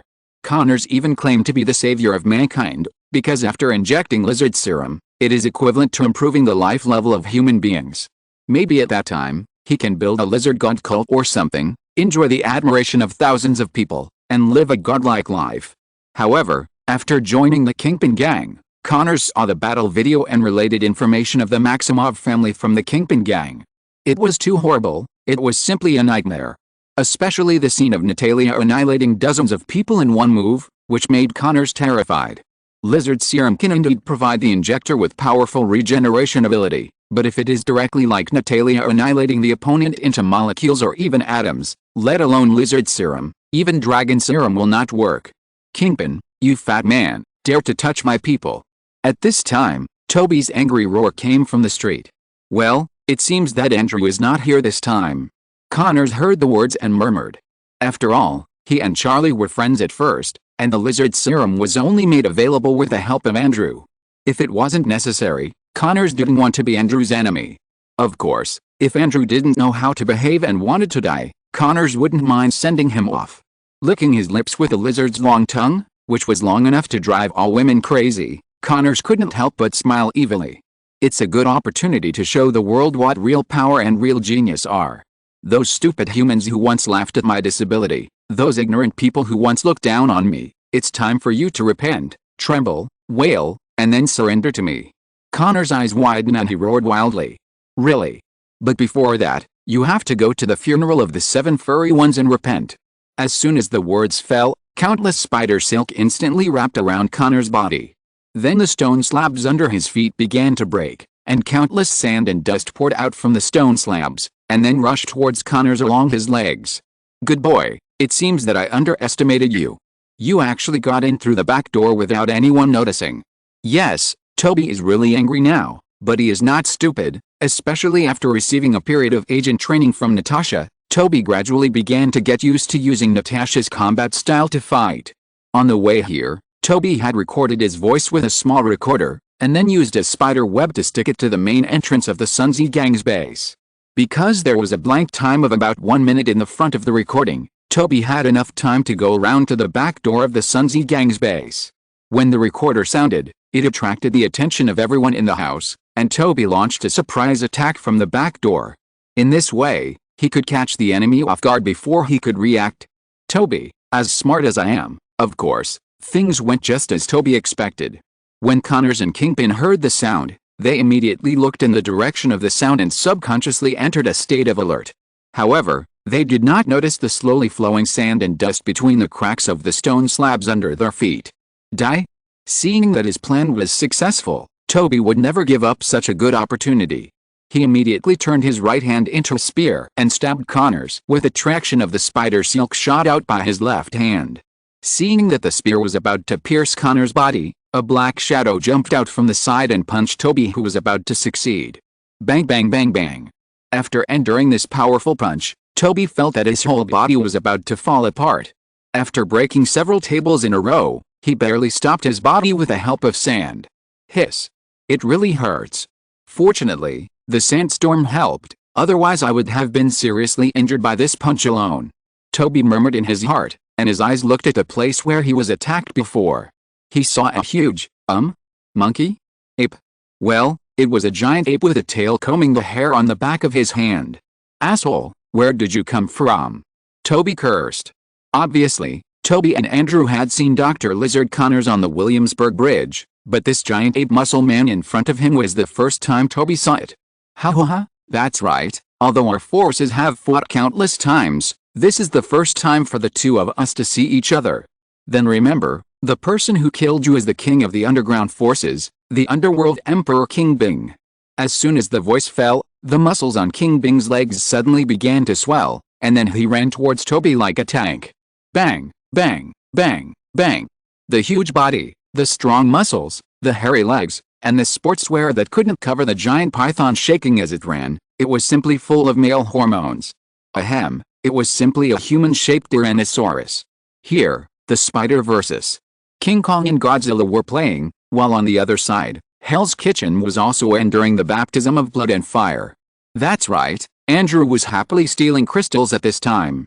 If you're listening to this novel on a channel other than Fanfic World, it means they downloaded and uploaded it without effort. We cordially invite you to visit our channel, Mundo Fanfic Novelis. There you'll find the original version of this story, and you can explore many other novels of various genres. We're waiting for you to immerse yourself in a world of incredible novels. Chapter 163, The Terrible Wanda. 1, 2, 3, 998. Hell's Kitchen in Manhattan, New York, is the largest stronghold of the Kingpin Gang in New York and the headquarters of the northeastern region of the United States. At this time, the poisonous spider Andrew is madly slaughtering every member of the Kingpin Gang. Men, women, young and old, anyone with a Kingpin Gang tattoo or wearing a Kingpin Gang uniform will be pierced by a slender spider leg without exception. Gunshots rang throughout Hell's Kitchen, and explosions came one after another. However, with his spider sense, Andrew can always dodge all bullets by a millimeter. Spider legs, venom, spider silk, carapace armor, horns. All parts of Andrew's body are sharp blades for him at this time, sharp blades for revenge for Ben Garfield. 8 legs piercing bullets. 2-2-2-2. Another round of shooting. Those Kingpin Gang members who hid in high places and tried to snipe Andrew with sniper rifles fell down one after another, leaving only a thumb-sized blood hole on his forehead. Tofu pudding and red oil splashed all over the ground, and from time to time a few flies would land on them, enjoying this rare delicacy. 999. 1000. Every time he killed someone, Andrew would count his achievements like a machine. You all have to die. You should all be buried with him. If there weren't scum like you living in the world, there wouldn't be so many sins. As soon as the voice fell, the spider leg stabbed Andrew's back again, and a member of the Kingpin Gang holding an axe was pierced through the neck. Blood gushed out of his throat and aorta like a fountain. Sizzle, sizzle. The blood dyed Andrew's black armor red, but Andrew didn't care about it. Although he was the perfect successor of Arachne, Andrew could easily suppress the primitive desire for bloodthirstiness and murder in his body, but this didn't mean that it had no effect on Andrew. Unlike Frush, Andrew has complete memories and has seen a lot of darkness in the world. He was even bullied by school bullies like Toby. Since he possessed such evil and dark power, it was just like what the antique shop owner he had seen said, defeat darkness with darkness and devour evil with evil. The good and evil of power only lies in the human heart. Andrew would not hesitate to kill the members of the Jinbin Gang who destroyed countless families and threatened social stability. Kill, kill, kill, kill, kill, kill. A mountain of corpses and a sea of blood were not enough to describe the current Hell's Kitchen. In order to deal with the Sons of Gang, Jinbing summoned all the members of the Jinbing Gang in the northeastern region of the United States. In addition to those who were taken by Jinbing to encircle and suppress the members of the Sons of Gang, more of them stayed at the Hell's Kitchen headquarters to prevent the U.S. government or the military from sending troops to suppress them. There are tens of thousands of Jinbin Gang members in Hell's Kitchen today. Even Andrew was a little numb to killing at this time. At this moment, a figure suddenly rushed behind Andrew. Feeling the powerful breath from behind, the hair under Andrew's armor instantly stood up. The 8 spider legs subconsciously stabbed behind him. Tisk, tisk, tisk. Boy, is this how you welcome me? I came all the way from Chinatown to chat with you. 8 black slime tentacles caught Andrew's spider legs one after another, and then flowed into Andrew's body along the spider legs. Only the husky was left standing there, looking around in confusion, as if wondering why he was here. Why are you here? Andrew said in a cold tone. Obviously he had not yet recovered from his previous killing machine state. Ziofu has no missions recently, so he brought me to Chinatown for dinner. Don't mention that Dumpo pork, tisk, tisk, tisk. Venom said with lingering feelings. Answer my question. Andrew said indifferently. I regret coming to help, ahem, I just haven't eaten human flesh for a long time, and I feel your breath, so I came here to get some food and drink. After that, Venom instantly attached to Andrew's body. At this moment, the armor, which was originally as black as ink, seemed to have undergone a secondary development. The sharp parts became sharper, the thick parts became stronger, and even some of the previous gaps were filled with a layer of colloid. How about this? The second stage joint transformation developed by me and Ziofu. Venom said proudly. Very good, today I will make you vomit. As soon as the voice fell, 2 arm blades grew out of Flash's arms, and then turned into a residual image and rushed into the crowd again. Unlike the bloody massacre and fierce battle in New York. At this time in the Hawaiian Islands. Sunshine, beach, bikini, and of course the indispensable coconut juice. Marfa, lying under the parasol, was listening to the sound of the waves with sunglasses. Ah. This is life. Screw your blind date, screw your woman, Marfa Maximov, I don't have a woman in my heart, I am amazing at everything I do. He roared to the sky, and seemed to feel his mouth was a little dry. Marfa picked up the coconut juice on the table beside him and took another sip. Hum. At this moment, the seabirds hovering near the beach suddenly seemed to be frightened and flew high, screaming in their mouths, as if reminding their friends to run fast. It was very dangerous here. Marfa was puzzled by such a scene, but the next moment, his hair stood up all over his body. Obviously, the spider sense was passively activated.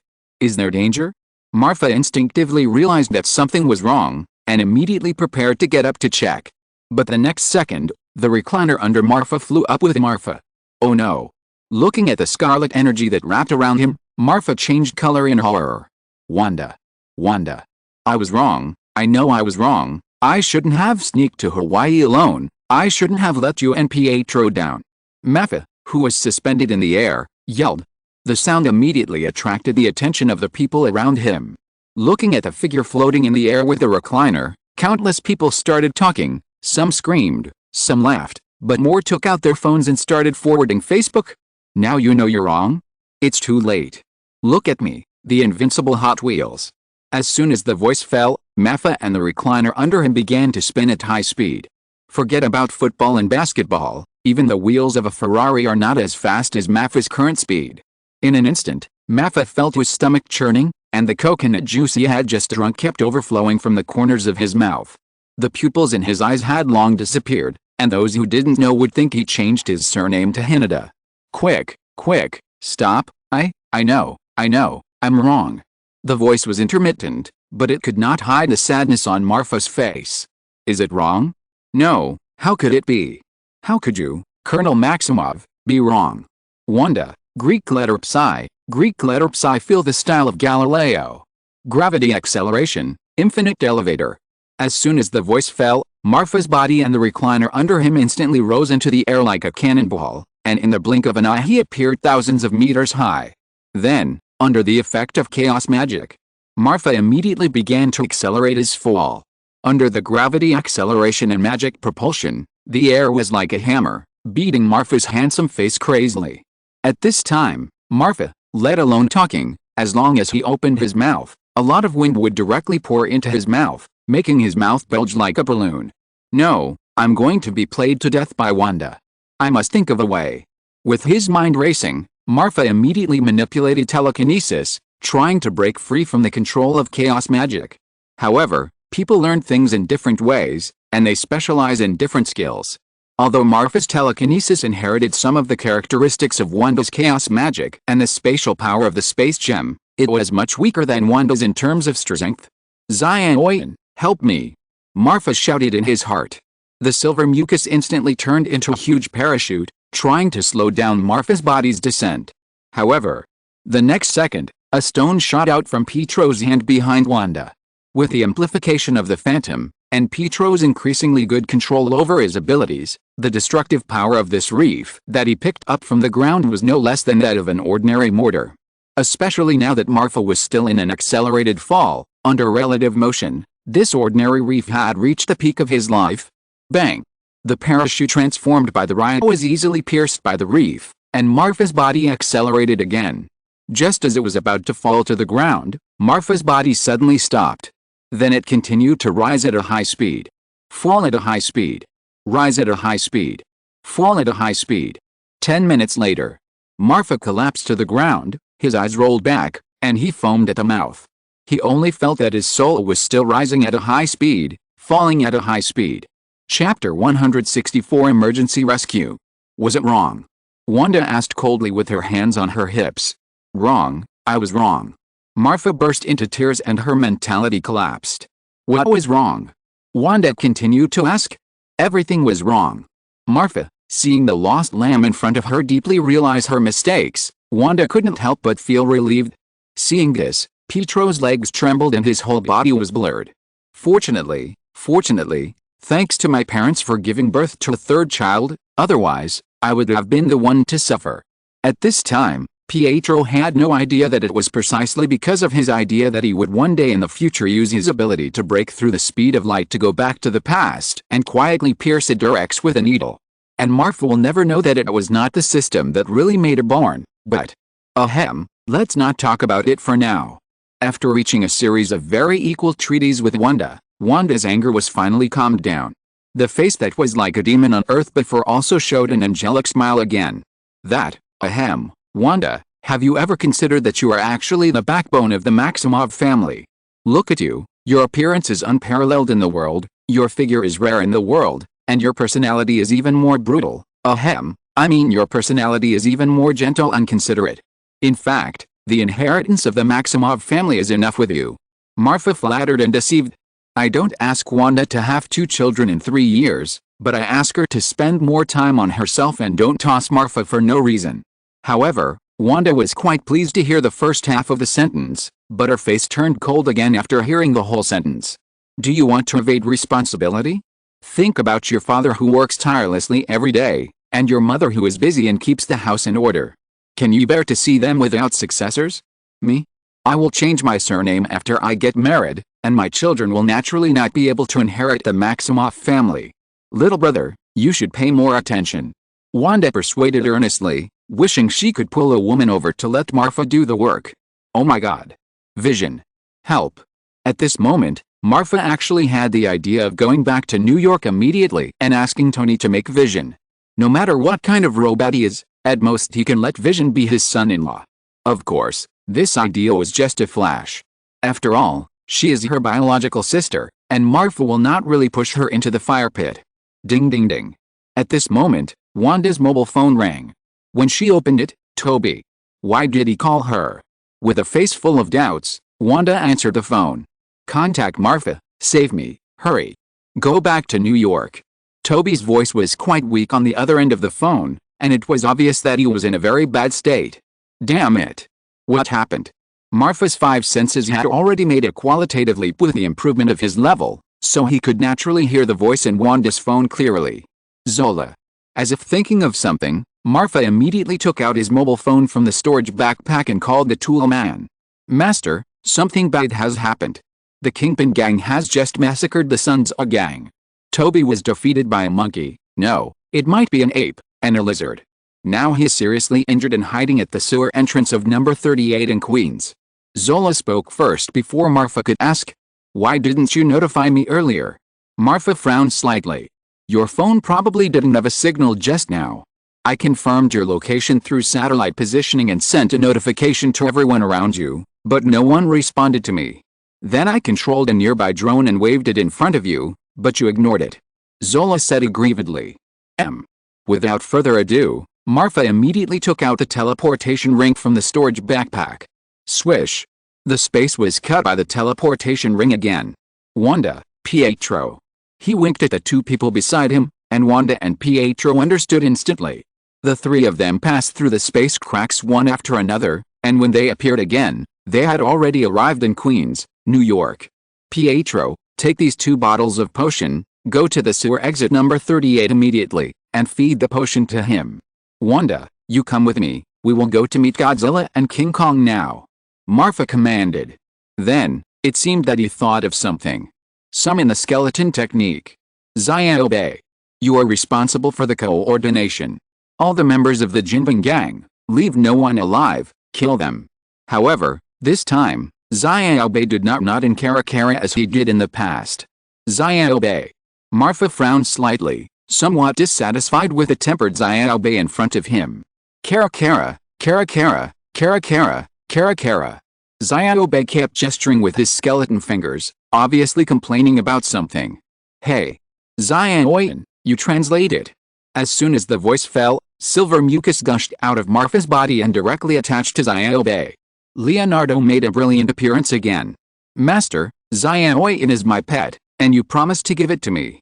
But you, not only have you not let me out to breathe for a long time recently, but you also snatched Xiaoyan from me. I quit, I want to go on strike. Marfa. I'm giving you face, right? You want to go on strike?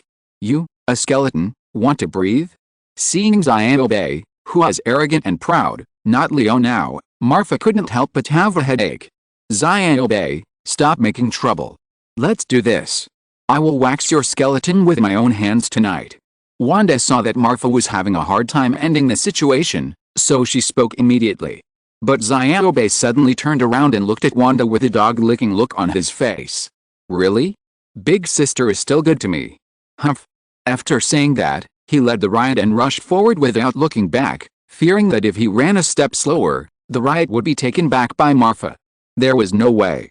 Without the riot to help him hide his identity, Marfa could only take out the black windbreaker and pure white mask that he had piled in the corner a long time ago and put them on. As for Wanda, with chaos magic covering her face, to ordinary people, there would only be a bunch of mosaics on her face. The two of them quickly found Connors under the guidance of Zola. At this time, Connors was standing at the door of the Osborne Industrial Building, and he was holding a researcher who had looked down on him. After all, because of Connors' broken arm, he had received a lot of cold stares during his time in Osborne.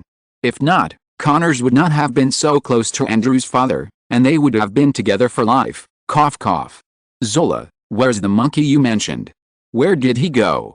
Seeing that there was only Connors, Marfa couldn't help asking. 1 minute ago, the monkey left Queens and is now rushing to Hell's Kitchen. Venomous Spider is now stealing a house in Hell's Kitchen. Most of the members of the Northeast District of the Kingpin Gang are there.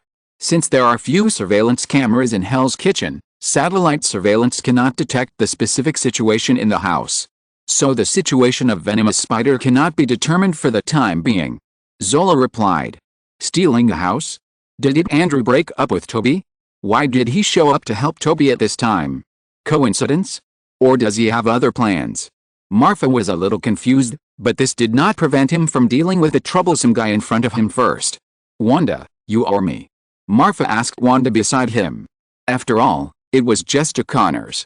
Even the second-generation Spider-Man in the original plot could fight him to draw. In Marfa's opinion, even if there was Xiaobai and Riot, Connors might not be able to beat him. It was not worth joining forces with Wanda at all. What really concerned Marfa was the monkey mentioned by Zola. After all, after Toby experienced the double super spider venom mutation, his strength was stronger than the second generation in the original plot, not to mention that he inherited Arachne's venom ability, and had Xiaobai to amplify him. Even the fighting skills were taught by top agents like Natasha. It stands to reason that it would be almost easy for Toby to deal with Connors with his strength. But in fact, he lost, and even had to ask for help from himself. Then the only explanation is that the monkey with Connors is very strong enough to defeat Toby now. Let me do it. I haven't really fought before, so I'll take this opportunity to test my strength. Wanda said calmly. Okay, but remember, Connors has a strong ability to recover. Even if his body is pierced, he won't die immediately. Marfa warned. Chapter 165 Please be a human being. According to the original idea, Marfa intended to control Connors in his own hands, as a tool to enrich the scientific research team of legendary technology. But now in Marfa's hands, Samuel Stern, Hulk, and Riot have already occupied 3 places for the Light of Temptation. That is to say, there are still 2 places available. Compared with Andrew's father, Connors' talent is very limited. Even the lizard serum with a lot of side effects needs Andrew's assistance to complete. It's really a loss to leave such a precious place to him.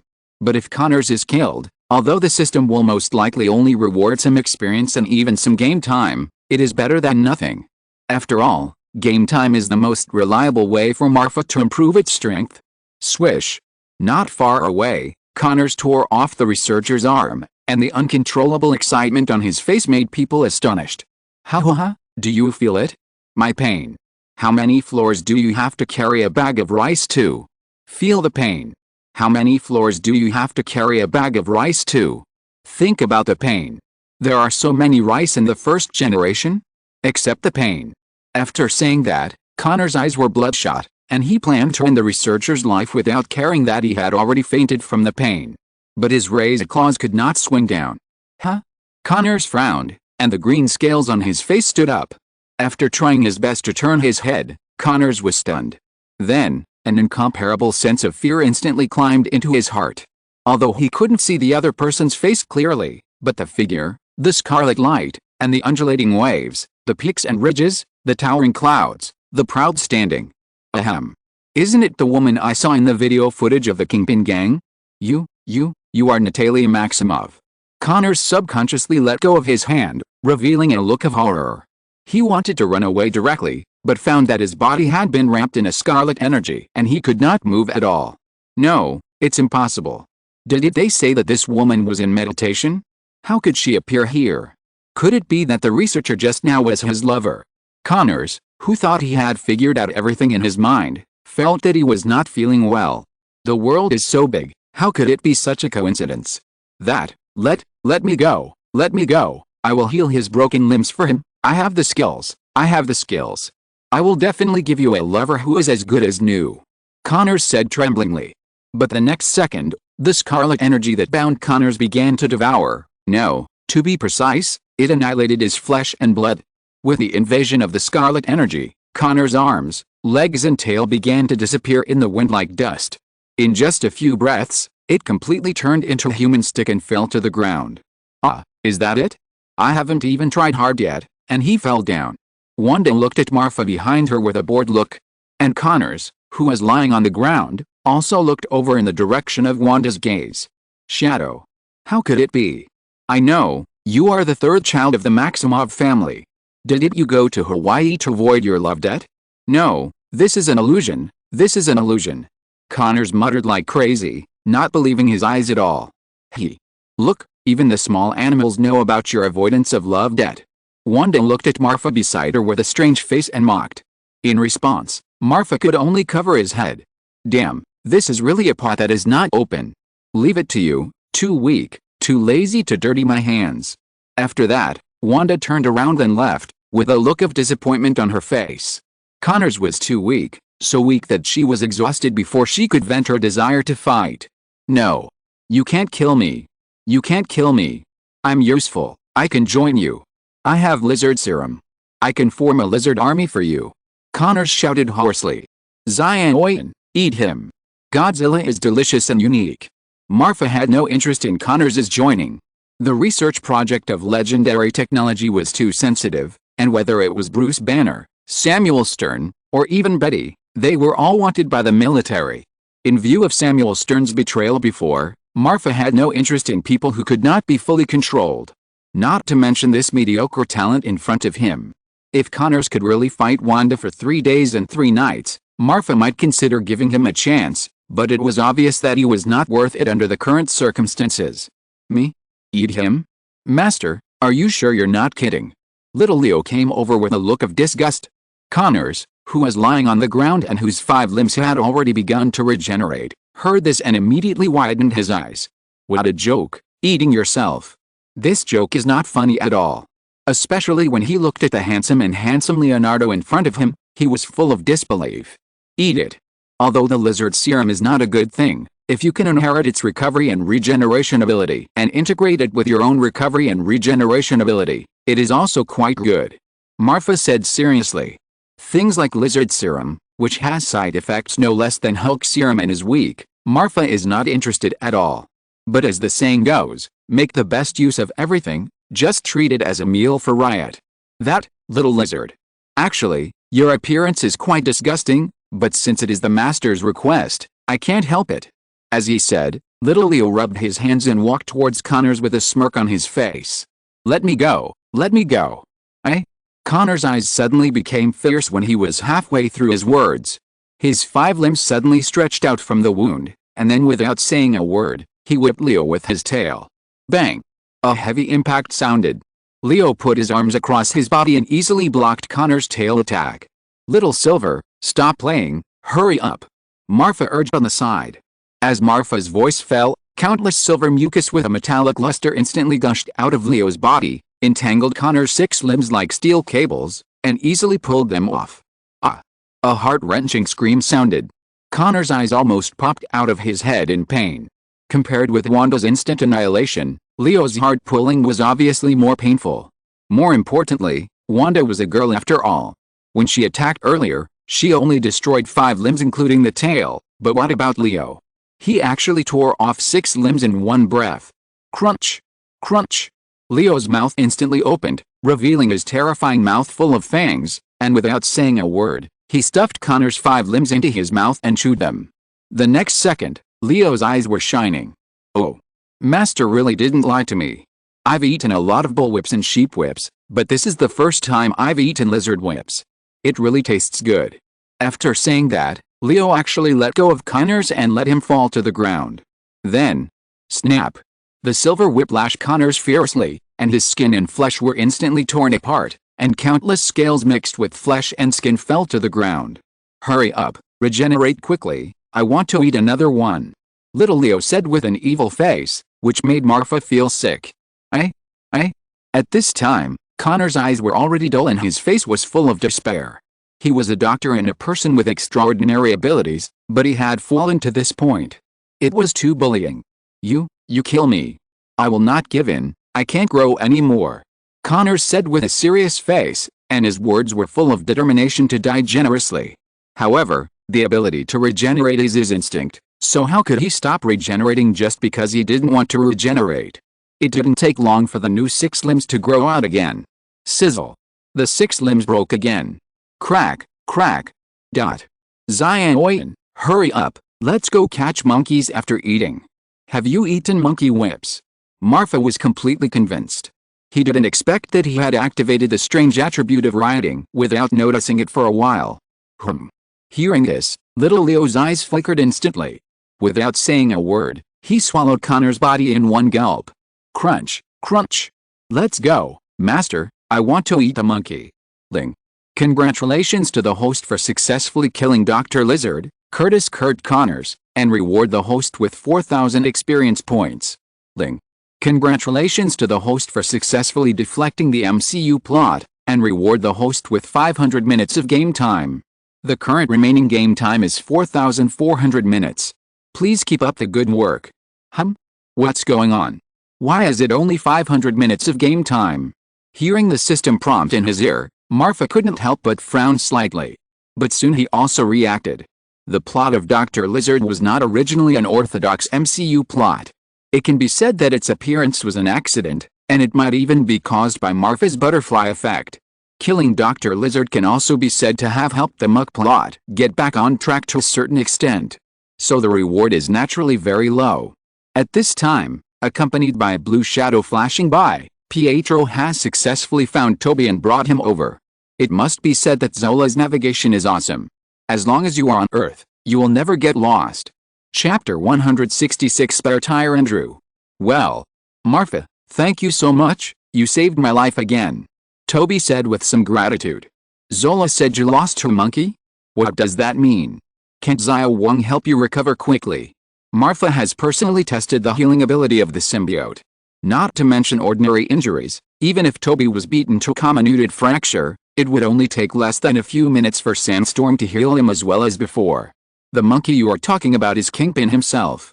I don't know how he became like that. He can use the AOLA shout, in simple terms, it's a sonic cannon. Xiao Wang is no match for that guy. Toby said pitifully. If it were usual, if Toby dared to call Sandstorm Xiao Wang, I'm afraid Sandstorm would directly control Toby's body to eat shit. But until now, Sandstorm has not made any movement. It is obvious that he was seriously injured in the previous battle with Kingpin. Sonic Cannon. Hearing this, Marfa couldn't help but frown. Marfa knew very well that the symbiote was afraid of sonic attacks and high-temperature flames. Indeed, if Kingpin had the means of attack of Sonic Cannon, it could indeed restrain the Sandstorm. Without the Sandstorm, Toby's combat effectiveness dropped significantly, and he lost to the mutated Kingpin. This was understandable. Unlike Marfa, who suddenly realized, Leo on the side was trembling at this time. Even though Riot was the king of the symbiote community, sonic waves and high-temperature flames were still his fatal weaknesses. He wanted to eat Monkey Whip just now, but now he was scared. Monkey Whip didn't seem to be fragrant anymore. That master, I think it's better to follow you, Wanda Ghost Skeleton, I'm Riot. Kiracula. Stop it. You damn. Kiracula, Kiracula, Kiracula. Obviously, Riot and Xiaobe and Xiaoli's body quarreled. After a moment, Riot instantly returned to Marfa's body. And Xiaobe? It was seen with one hand on its waist, and with the other hand it gave a middle finger to Riot in Marfa's body. It cursed non-stop. Combined with its skeleton body, it looked so terrible. As if it felt insulted, Riot immediately turned into her head and grew out of Marfa's shoulder. Damn skeleton, I don't want to be your pet. I also have dignity. After saying that, the silver head transformed again and turned into a big hand, also giving Xiaobei a middle finger. Marfa. Wanda. Pietro. Toby. Pietro, I think I won't affect your fight this time. Instead of running to die, it's better to parasitize a beautiful woman to cheer you on. At this time, Phantom, who was also a symbiote, also became scared. After all, Sandstorm was a lesson learned from the past. No symbiote wants to meet an opponent like Kingpin. Marfa sighed deeply. You and Riot should go home first, and wait until this matter is resolved. It seems that I have to find a way to upgrade you again. I can't just do this every time I encounter flames and sound waves. Marfa said helplessly. Thank you, Master. X2. As soon as the voice fell, two groups of mucus, one silver and one blue, separated from Marfa and Pietro's bodies in an instant, and each found a stray dog to get into, and then ran away with their tails between their legs. Sandstorm, are you okay? Toby asked with concern. However, Sandstorm still did not answer Toby. It seems that Sandstorm has fallen into self-sleep because he is too weak. Seeing this situation, Marfa guessed. So he immediately took out 3 bottles of potion, 1 gold and 2 red, from the storage backpack and handed them to Toby. It was the powerful sun water and super golden wound medicine in the legendary game. Drink it. You and Xiao Wang have a symbiotic relationship. Even if Xiao Wang is now unconscious, as long as you have enough life energy, Xiao Wang can recover faster. After saying that, Marfa did not forget to cast a healing spell on Toby. This time, the 3 of us will take care of Kingpin. Toby, you just play a supporting role. Andrew should have fought with Kingpin by now. You just entangle Andrew to prevent him from making things worse. Marfa continued. Okay, I want to show that monkey what it means to punch like the wind and move like lightning. Pietro said eagerly. Well, I hope Kingpin can be stronger than the lizard just now. Wanda said helplessly. Fortunately, she is Marfa's sister. If someone else pretended to be so cool, Marfa would definitely learn from Xiaobei and give her a middle finger. Hell's Kitchen Kingpin Gang Northeast headquarters in the United States. After learning that his house was stolen, Kingpin immediately got furious. Yes, this time he was really furious.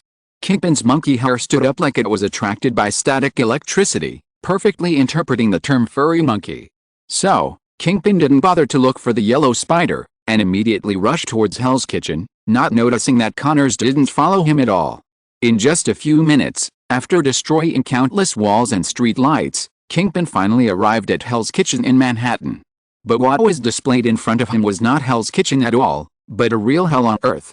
The pungent smell of blood rushed into the sky, and countless wild dogs, wild cats, and even mice and flies were lying on the corpses at this time, enjoying a feast.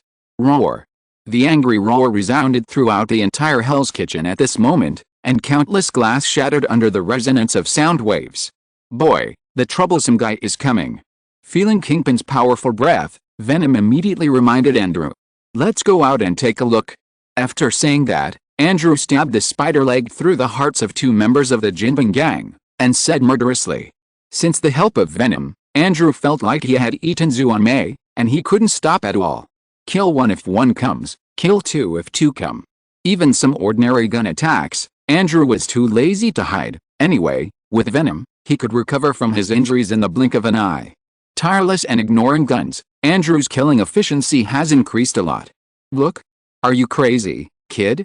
According to my rich experience, the best choice now is to run. There is a green mountain, there is no fear of running out of firewood. Why don't we retreat first? Venom persuaded with some concern. Run?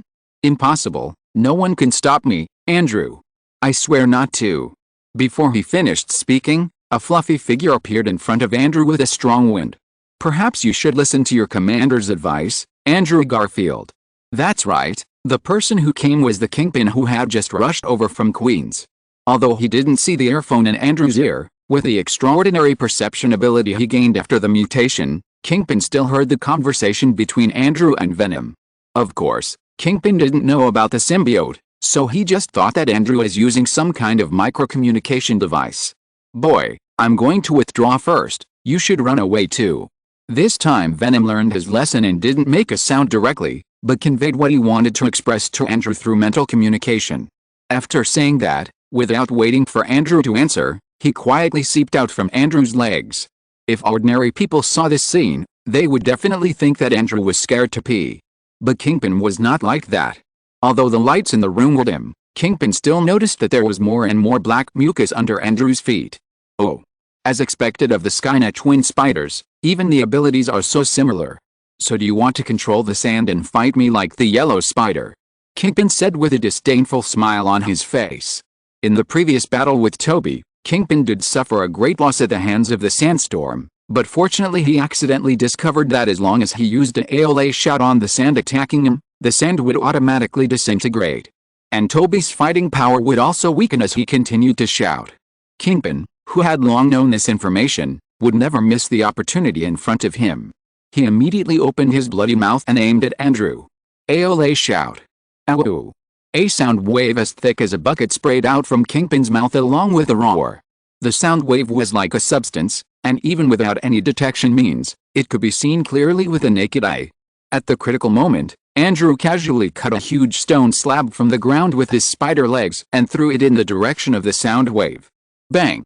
The stone slab was easily shattered by the sound wave, and the high-frequency vibration directly crushed the stone slab into powder. The sky was filled with smoke and dust, making the air conditioner, which was not very large to begin with, lose sight immediately. Venom escaped successfully. Venom does have some admiration for Andrew. After all, he is the first being who can steal genes and abilities from the symbiote.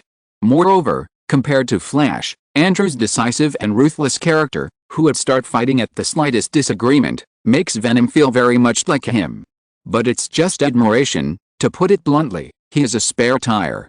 It might be okay to have a visit from time to time, but if it requires risking one's life, Venom can't do it.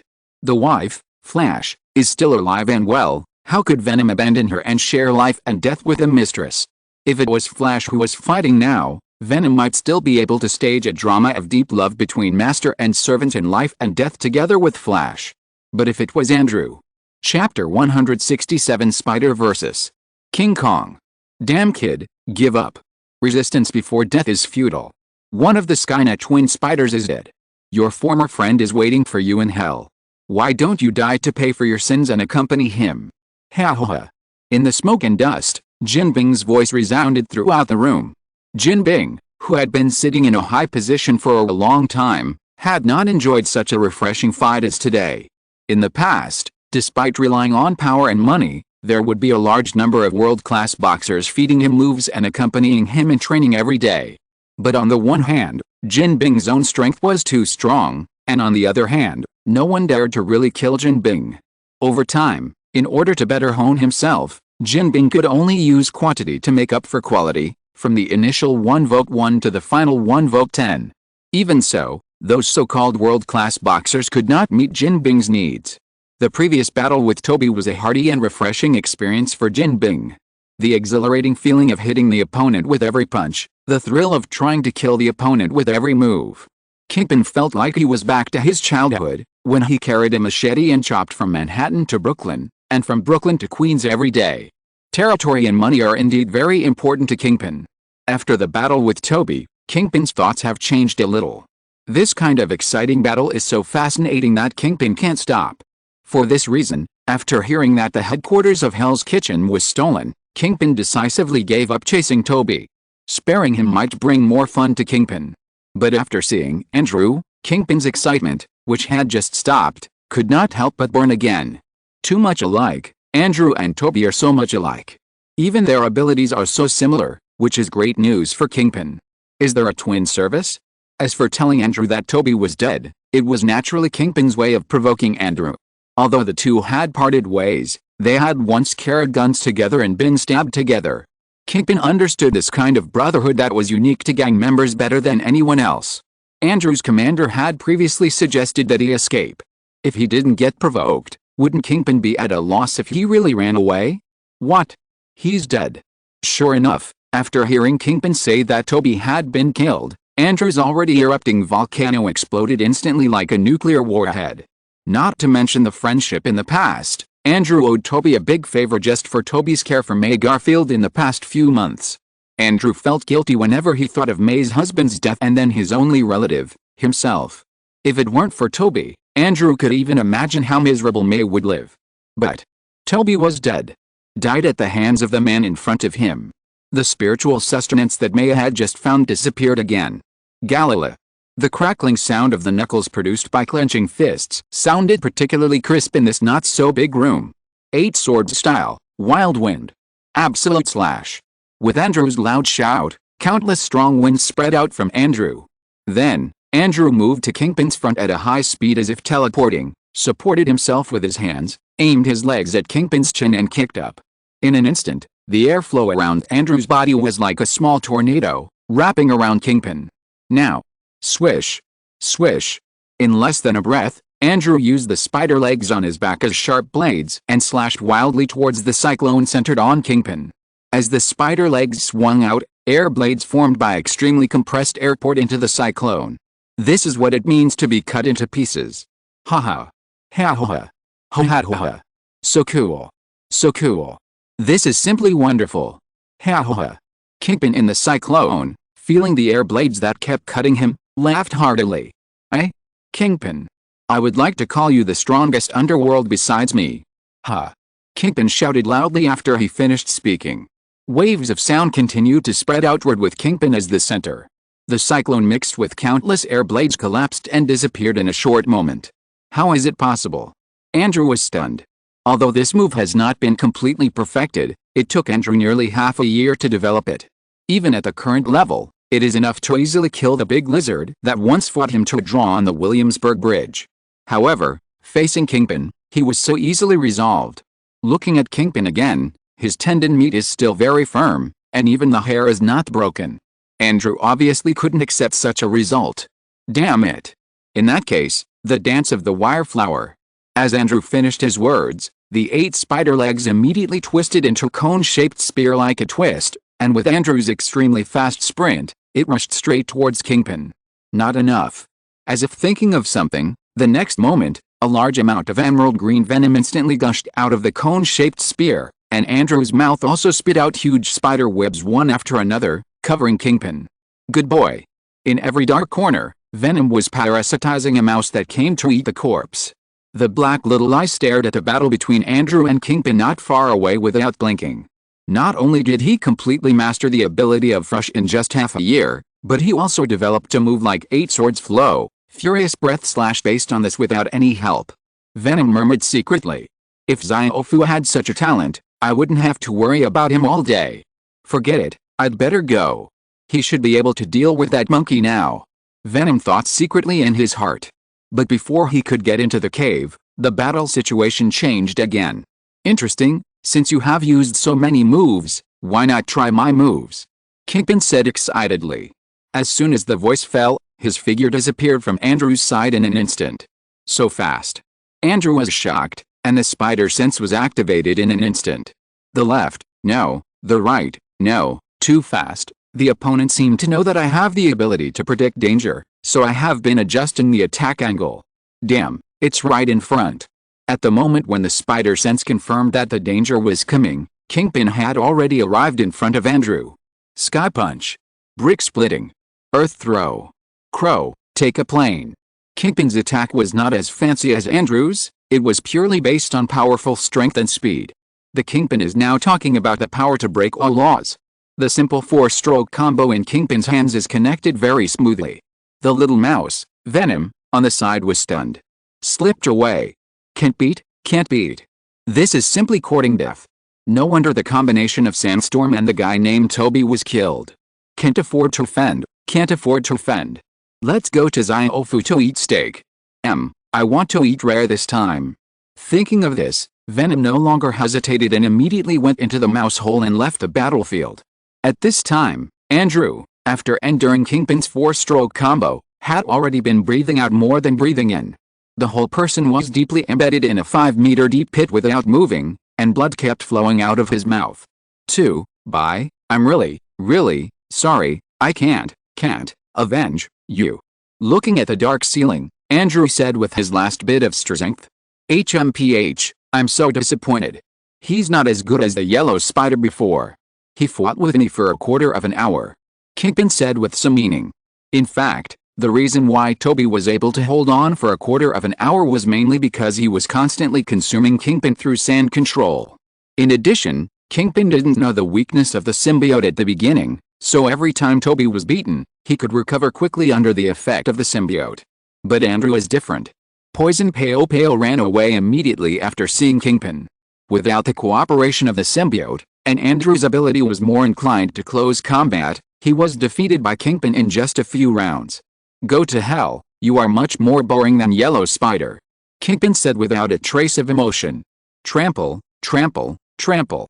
The footsteps kept approaching, and Andrew also closed his eyes silently, waiting for death to come. Chapter 168 Mysterious Giant Ape. Are you still not going to do it? If you don't do it, he'll die. Toby, whose figure was covered by Marfa's group invisibility, asked anxiously. Are you a pig? We are so close, do you think he won't hear you if you keep your voice down? Marfa looked at Toby, who was dumbfounded beside him, speechless. Which little mouse is there? Sure enough, as soon as Marfa finished speaking, a cement block as big as a water tank was thrown by Kingpin towards the location where everyone was. Seeing that the cement block was about to hit everyone, a lavender halo immediately appeared in front of everyone. At the same time, behind Kingpin, a huge cement block passed through the lavender halo and directly hit Kingpin. Bang! It must be said that Kingpin's reaction was indeed fast enough. Marfa opened the portal so close, but the cement block was still shattered by Kingpin's backstroke. Is it you? How is it possible? You have already. Kingpin was stunned the moment everyone revealed their figures. But this look of surprise only lasted for a moment before being suppressed by Kingpin. Are you three going to be my enemy too? That's right, Kingpin recognized the three Maximoff siblings at a glance. After all, they were the first group of superpowers to enter Kingpin's sight, and Kingpin knew all the members of the Maximoff family. Even though Wanda is mosaic now and Marfa is wearing a white mask, Pietro did not cover it up. Who else but Wanda can be with Pietro and have such an impressive figure? Since Wanda is here, it goes without saying that the last person is Marfa.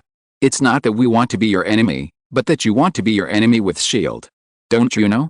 Toby, the yellow spider you call him, is a member of S.H.I.E.L.D.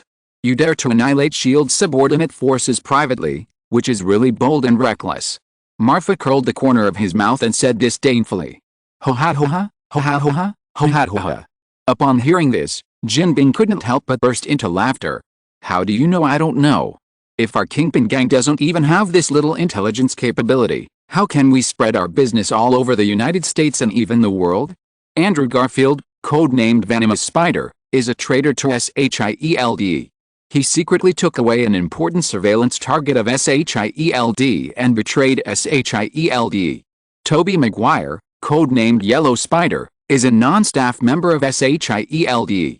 Because he secretly established a grandson gang, he has always been a headache for Nick Fury, the director of SHIELD.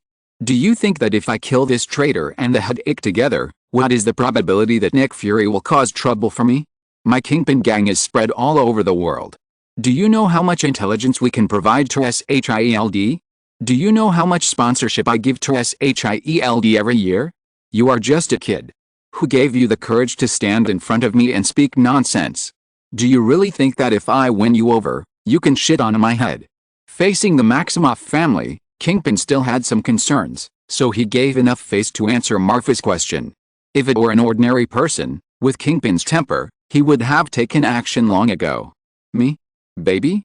You seem to have made a mistake? Don't you boast that your intelligence is awesome? Why don't you take a look at this? What is this? After saying that, Marfa took out the identity certificate of the 8th level agent of S.H.I.E.L.D. and the identity certificate of the colonel of the U.S. Army from the storage space. Hey, Marfa, when did you become the 8th level agent? How come I didn't know? Before Kingpin could reply, Toby on the side spoke first. You know, he joined S.H.I.E.L.D. with Marfa, but now he is just an extra staff member. And Marfa was able to be promoted to the 8th level in just half a year, even above Clark Coulson, naturally because of Alexander Pierce. In short, there is someone above us. With Dr. Zola as a guarantee, Pierce has been completely relieved of Marfa in the past 6 months. He gave money and power to Marfa, and even gave Marfa a copy of the research data of the super soldier serum that S.H.I.E.L.D. still kept. In short, as long as Marfa asks, she can almost get priority. Since legendary technology has the original data of the super soldier serum as a reference, the research on the Hulk serum has also made rapid progress. After all, every loyal and powerful member like Marfa is a treasure of Hydra. What? Level 8? U.S. Army Colonel. This time it was Kingpin's turn to be dumbfounded. Every S.H.I.E.L.D. agent above level 7 is a treasure of S.H.I.E.L.D. If killing a non-staff member like Toby can still find a way to reconcile, then killing a level 8 agent for no reason is a life and death struggle with S.H.I.E.L.D. What's more, although the Kingpin gang is influential all over the world, as the saying goes, a strong dragon cannot defeat a local snake. Outside the United States, the Kingpin gang is really nothing. Once a U.S. Army colonel is killed in the United States, it is equivalent to declaring war on the U.S. military. So you mean you want to get involved in this matter? Looking at the corpses all over the ground, Kingpin's face was a little cold. On the one hand, he was extremely afraid of the strength of the Maximoff family.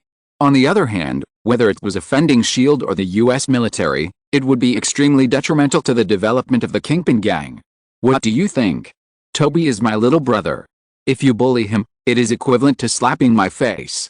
If I didn't save him just now, wouldn't he have been killed by you? Marfa said with a gloomy face. Why waste words with him? Just kill him. It's just right for me to try the results of my training during this period of time. Pietro on the side was obviously very dissatisfied with his brother and the monkey in front of him for a long time, and immediately interrupted.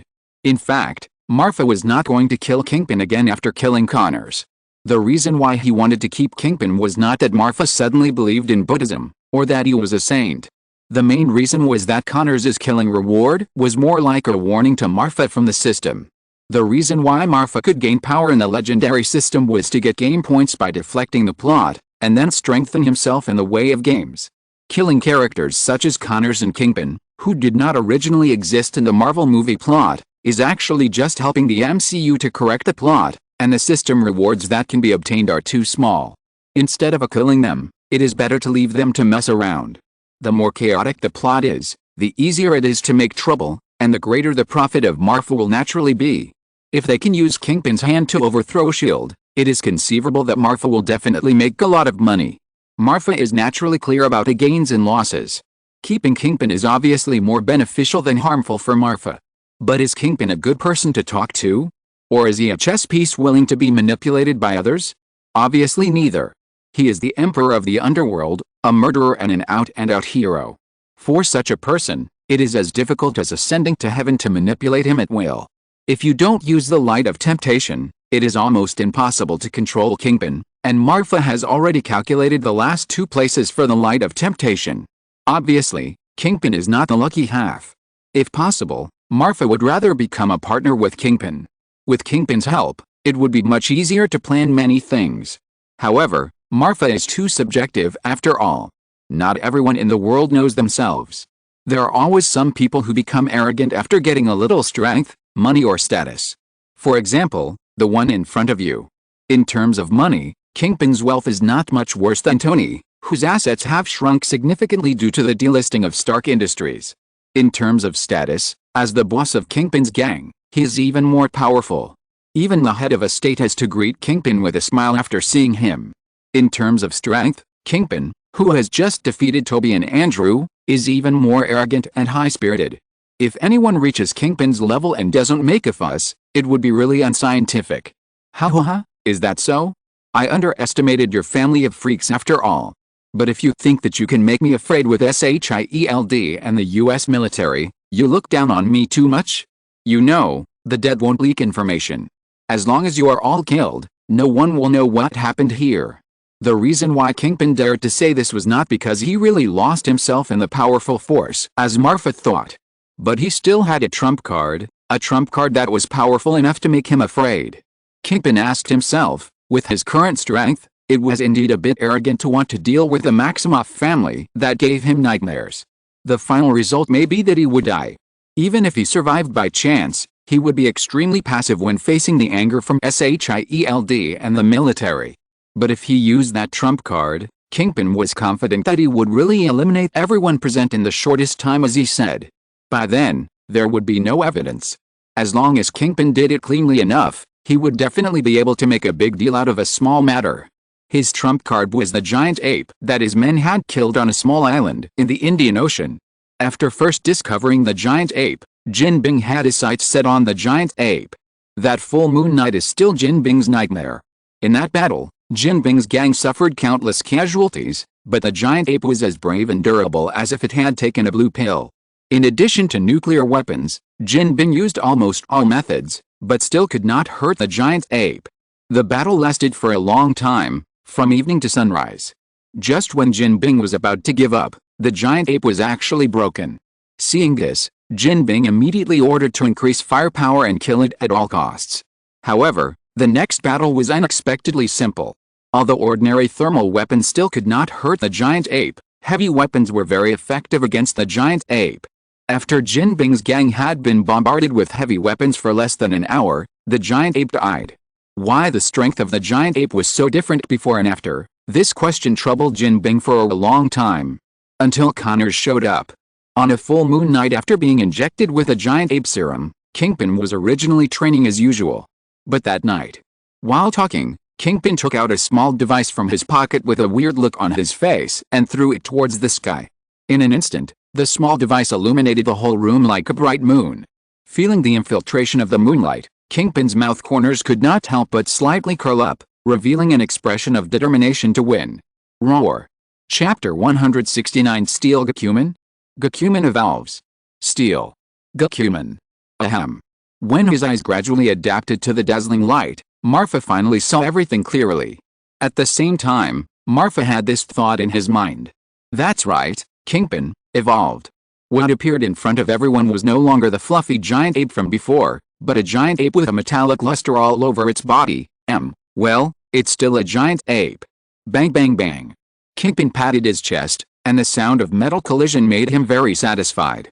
Actually, I don't want to use this trick, because it's too strong. So strong that I'm afraid of it myself.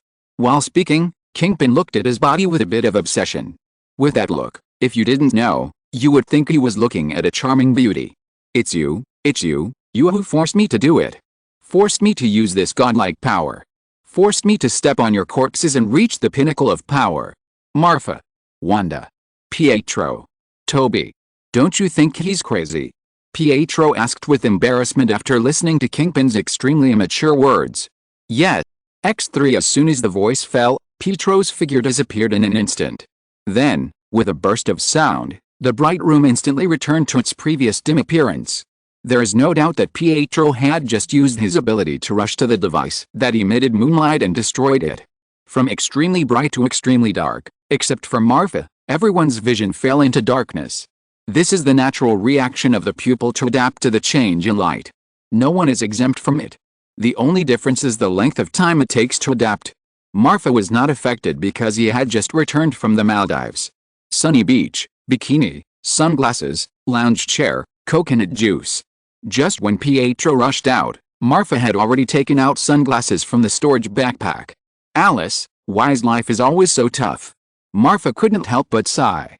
But there was no intention of stopping the movement in his hands. Soulfire Talisman. Since the amulet printer, Marfa is no longer satisfied with ordinary amulets.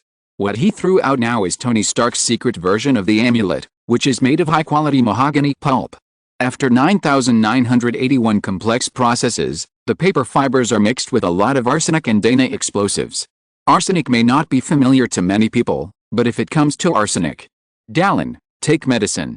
Ahem, it is no exaggeration to say that arsenic is a deadly toxin for most carbon-based life. Arsenic is added to the material of the amulet. At the moment of explosion, even if the opponent cannot be harmed, the highly toxic arsenic can penetrate into the target's body, causing fatal damage to the opponent.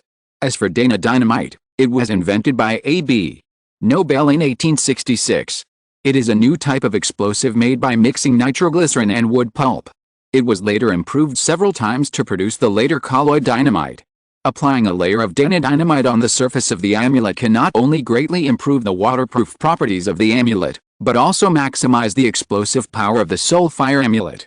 It can only be said that Tony is worthy of being a genius weapon developer. Few people can match him in terms of weapon manufacturing. Of course, such special amulets are all handmade, and the production cost is quite high. This one is equivalent to $100 US dollar.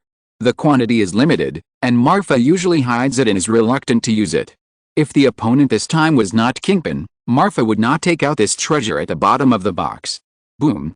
Due to the strong light, Kingpin obviously didn't notice Marfa's sudden attack.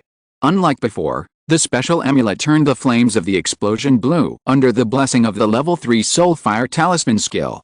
The powerful shock wave of the explosion made the whole building begin to shake. Fortunately, everyone was protected by Marfa's telekinetic barrier, and there was a distance from the center of the explosion, so there was no need to worry about the toxicity of arsenic and the damage caused by the explosion. Bang bang bang. In the blue firelight, Kingpin knocked his chest as before. Tisk tisk tisk. Really good strength, it hurts me a little. Kingpin's voice came out from the firelight, but he didn't have any emotional fluctuations because of Marfa's sudden attack. Slurp. Kingpin stood there and took a deep breath. Is it arsenic? It's good, and it smells good. But I won't be hurt by a few toxins now. I told you a long time ago that this power is comparable to that of a god. Not to mention you guys, even if it's a nuclear bomb, I'm not afraid. Ha ha ha ha. Kingpin said fiercely. No. Impossible, I've destroyed a device, how could you? Pietro, who destroyed the luminous device just now, said in disbelief. Ah. Didn't I tell you? Even without the irradiation of the bull's light, I can maintain this state for at least 1 hour. So are you ready for the next 1 hour? As soon as the voice fell, Kingpin's figure disappeared from the spot in an instant, and when he appeared again, he had already come close to everyone. The best punch in the world. Bang. Million heavy punches. Bang bang. With just one attack, Marfa's telekinetic barrier was completely shattered. The next 2 attacks made Wanda's magic barrier flicker, as if it could be shattered at any time. Wanda, Pietro, didn't you say you wanted to practice? I'll leave this guy to you, what do you think? Seeing this, Marfa said to Wanda and Pietro beside him in a somewhat horrified manner. To be honest, Kingpin's strength really scared Marfa. From his previous giant ape form, Marfa could guess that he must have used similar technology to Connor's. At first, Marfa didn't think much of it, it was just grafting animal genes onto humans.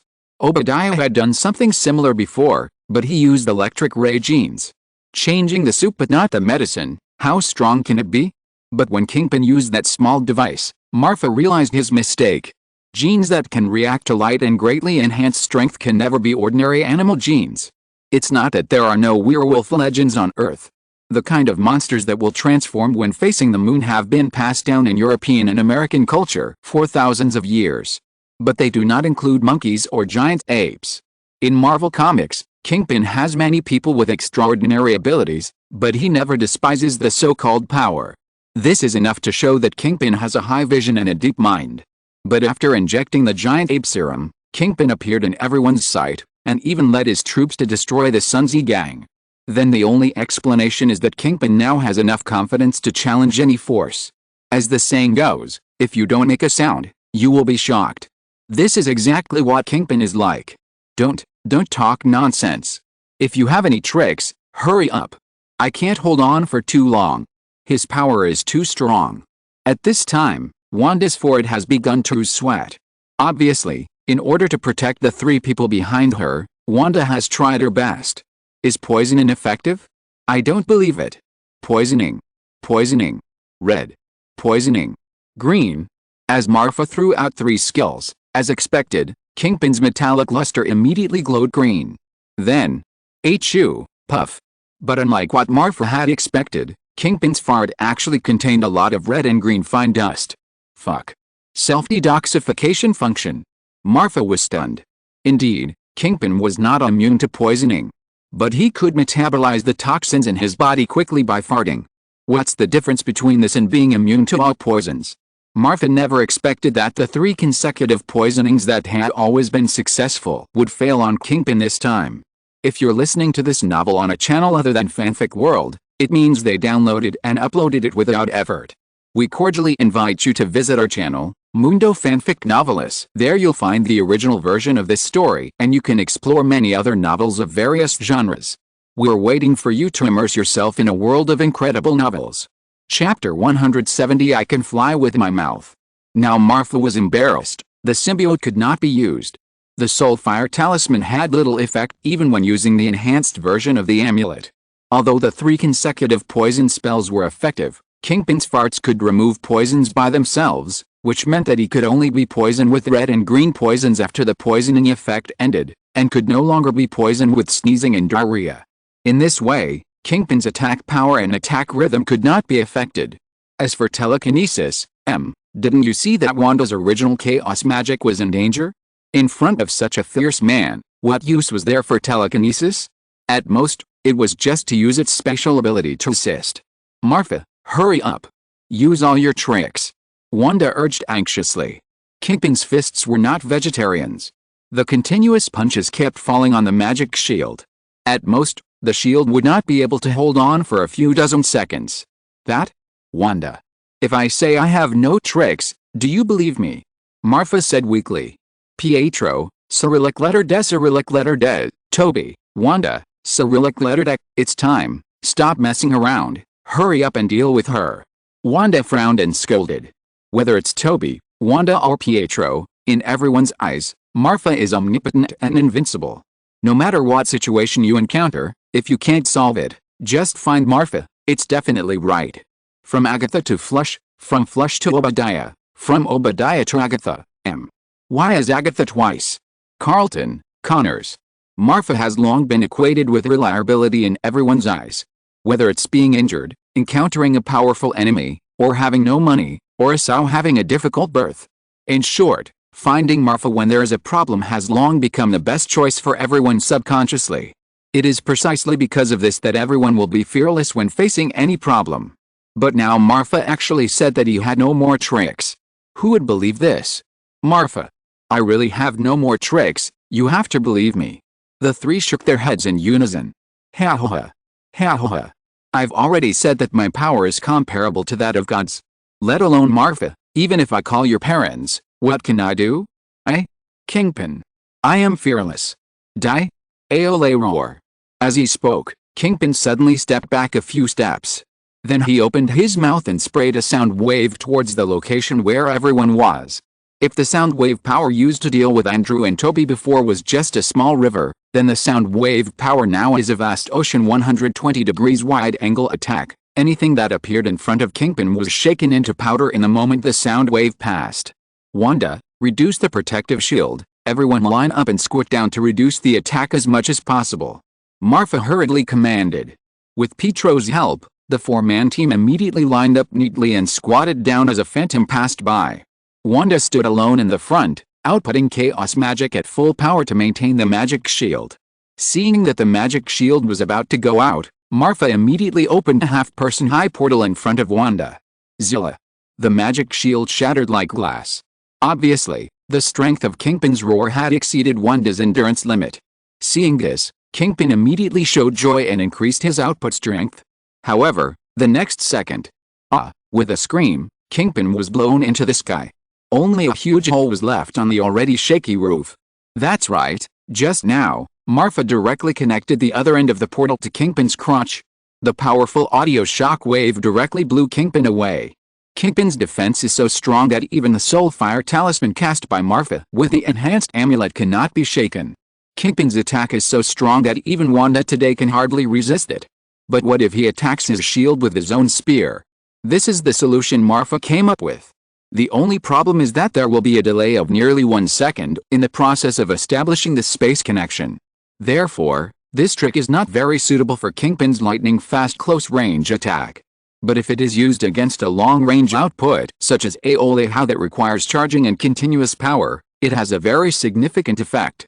He is about to fall, think of a way, while he cannot adjust his position during the fall, focus on him together. Marfa said decisively. As soon as the voice fell, Wanda was the first to bear the brunt. The scarlet chaos magic immediately turned into arrows all over the sky, shooting towards Kingpin. Swoosh, swoosh, swoosh. Swoosh, swoosh. Countless arrows rushed towards Kingpin, light covering the sky, and the sound of explosions in the sky was one after another. The sound waves came one after another, and each wave was stronger than the other. Watch me. Pietro followed closely behind, and he picked up a building steel bar from the ground with both hands. His hands almost turned into phantoms and threw the steel bars to Kingpin. The two steel bars broke through the sound barrier in an instant under Pietro's full-strength launch, like two tornadoes, and shot towards Kingpin's position. Boom. Boom. The steel bars did not directly penetrate Kingpin as Pietro expected. At the moment when he felt the two powerful impacts, Kingpin had already adjusted his body shape with the help of Wanda's magic arrows. He stretched out his hands and easily grabbed the two steel bars in his hands. But this time, Kingpin overestimated himself. The steel bars thrown by Pietro were not so easy to catch. At the moment of grabbing the steel bar, countless sparks appeared in Kingpin's palm. Then the whole person changed the previous falling trend, like an egg kicked by a powerful King Kong leg, and continued to rush straight into the sky. Pietro, you can't do it.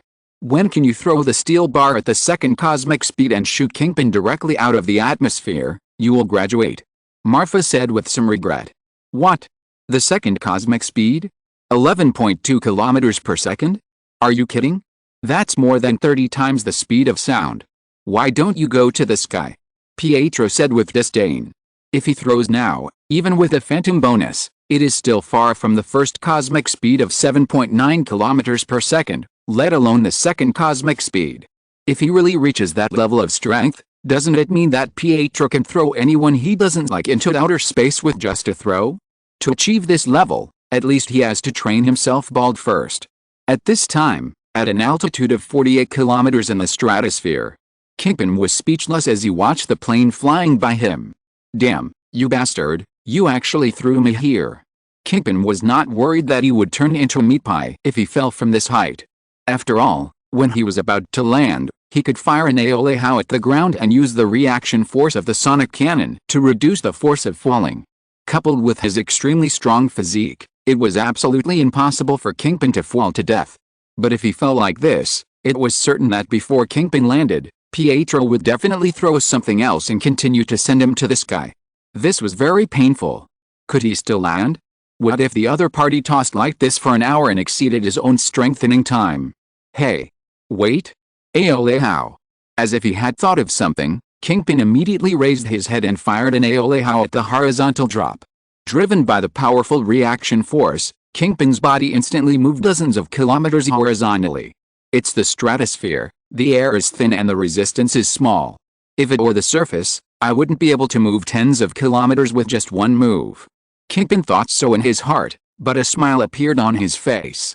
Because of this move, Pietro couldn't send him up to the sky again. If he wanted to avoid Pietro's attack, he could just blow it. Kingpin even thought that if he could properly develop the aolehao in the future, he might be able to fly with just his mouth. P.S. X-Men Siren, HU, is anyone talking about me? Chapter 171 The Incredible Hulk. Where is this? Hell? That's right, we are both gang leaders, how can we go to heaven? Andrew opened his eyes and smiled when he saw Toby. After death, all debts are gone. Andrew was very happy to meet Toby in hell. As for ideals and goals, let them go to hell. Ahem. I think you'd better get up from the ground first. I'm tired of talking to you with my head down like this. Looking at Andrew's dreamlike appearance, Toby said with a somewhat embarrassed look. As soon as the voice fell, Andrew also realized that the posture between the two was somewhat ambiguous, and immediately got up from the ground with a carp somersault. Although the surroundings had turned into ruins, Andrew still easily recognized that this was Hell's Kitchen. After all, they were both in Manhattan, and the towering and flashy buildings of Stark Industries in the distance were particularly conspicuous. How is it possible? I'm still alive. Looking at the blood on his body, Andrew was a little unsure of his guess. He obviously felt good, not like he was seriously injured. Marfa saved you. His potion and ability are amazing. Wanda shrugged and said.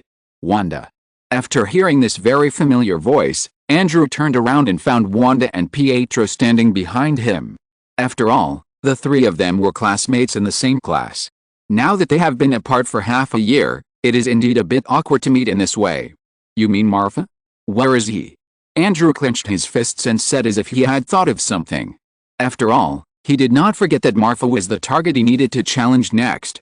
Now that he is not dead yet, it is time to fight him. Marfa went to get help. Kingpin is too strong. We almost died. While speaking, Pietro shuddered with lingering fear. Reinforcement. Andrew was still confused. In his opinion, Marfa was the strongest in the world. Who else was worth Marfa going to? But soon, his doubts were answered. With the appearance of a space crack, Marfa walked out of the crack with a middle-aged man. Damn, it's you. After seeing the middle-aged man with the glasses in front of him, the smart Andrew finally figured everything out. That's right, the rescuer that Marfa called was Bruce Banner. Apart from him, Marfa couldn't think of anyone else who could be invited and had the strength to fight against Kingpin. Marfa Maximoff, you'd better explain to me why Dr. Banner is with you. Because of Dr. Banner's disappearance, I have been blamed for half a year. Andrew said with a gloomy face. That's right, in the eyes of S.H.I.E.L.D., it was Andrew Garfield who killed Bronski and took Bruce Banner away. For this reason, although S.H.I.E.L.D. did not issue a big warrant for Andrew's arrest, it also issued a warrant for Andrew's arrest within S.H.I.E.L.D. In order to avoid being arrested by S.H.I.E.L.D., Andrew has not dared to appear in front of the world in the past 6 months, and even when meeting May Garfield, he could only take a sneak peek in the dark. As he spoke, Andrew had already rushed to Marfa, grabbed his collar, and almost punched him in the face. Ahem. I didn't let you take the blame. It was purely S.H.I.E.L.D.'s own imagination. And I just saved your life. Is this how you repay me? Marfa's old face flushed. After being told by Andrew, he really didn't know how to explain. He couldn't tell him that he was Hydra and was ordered to rob Bruce Banner. Zola, have all the electronic signals in New York been shielded? Without further paying attention to Andrew, Marfa said to the headset. Master, Jarvis in the Stark Industrial Building is resisting my invasion, and I still need some time. Zola reported truthfully. No, don't worry about Stark Industries.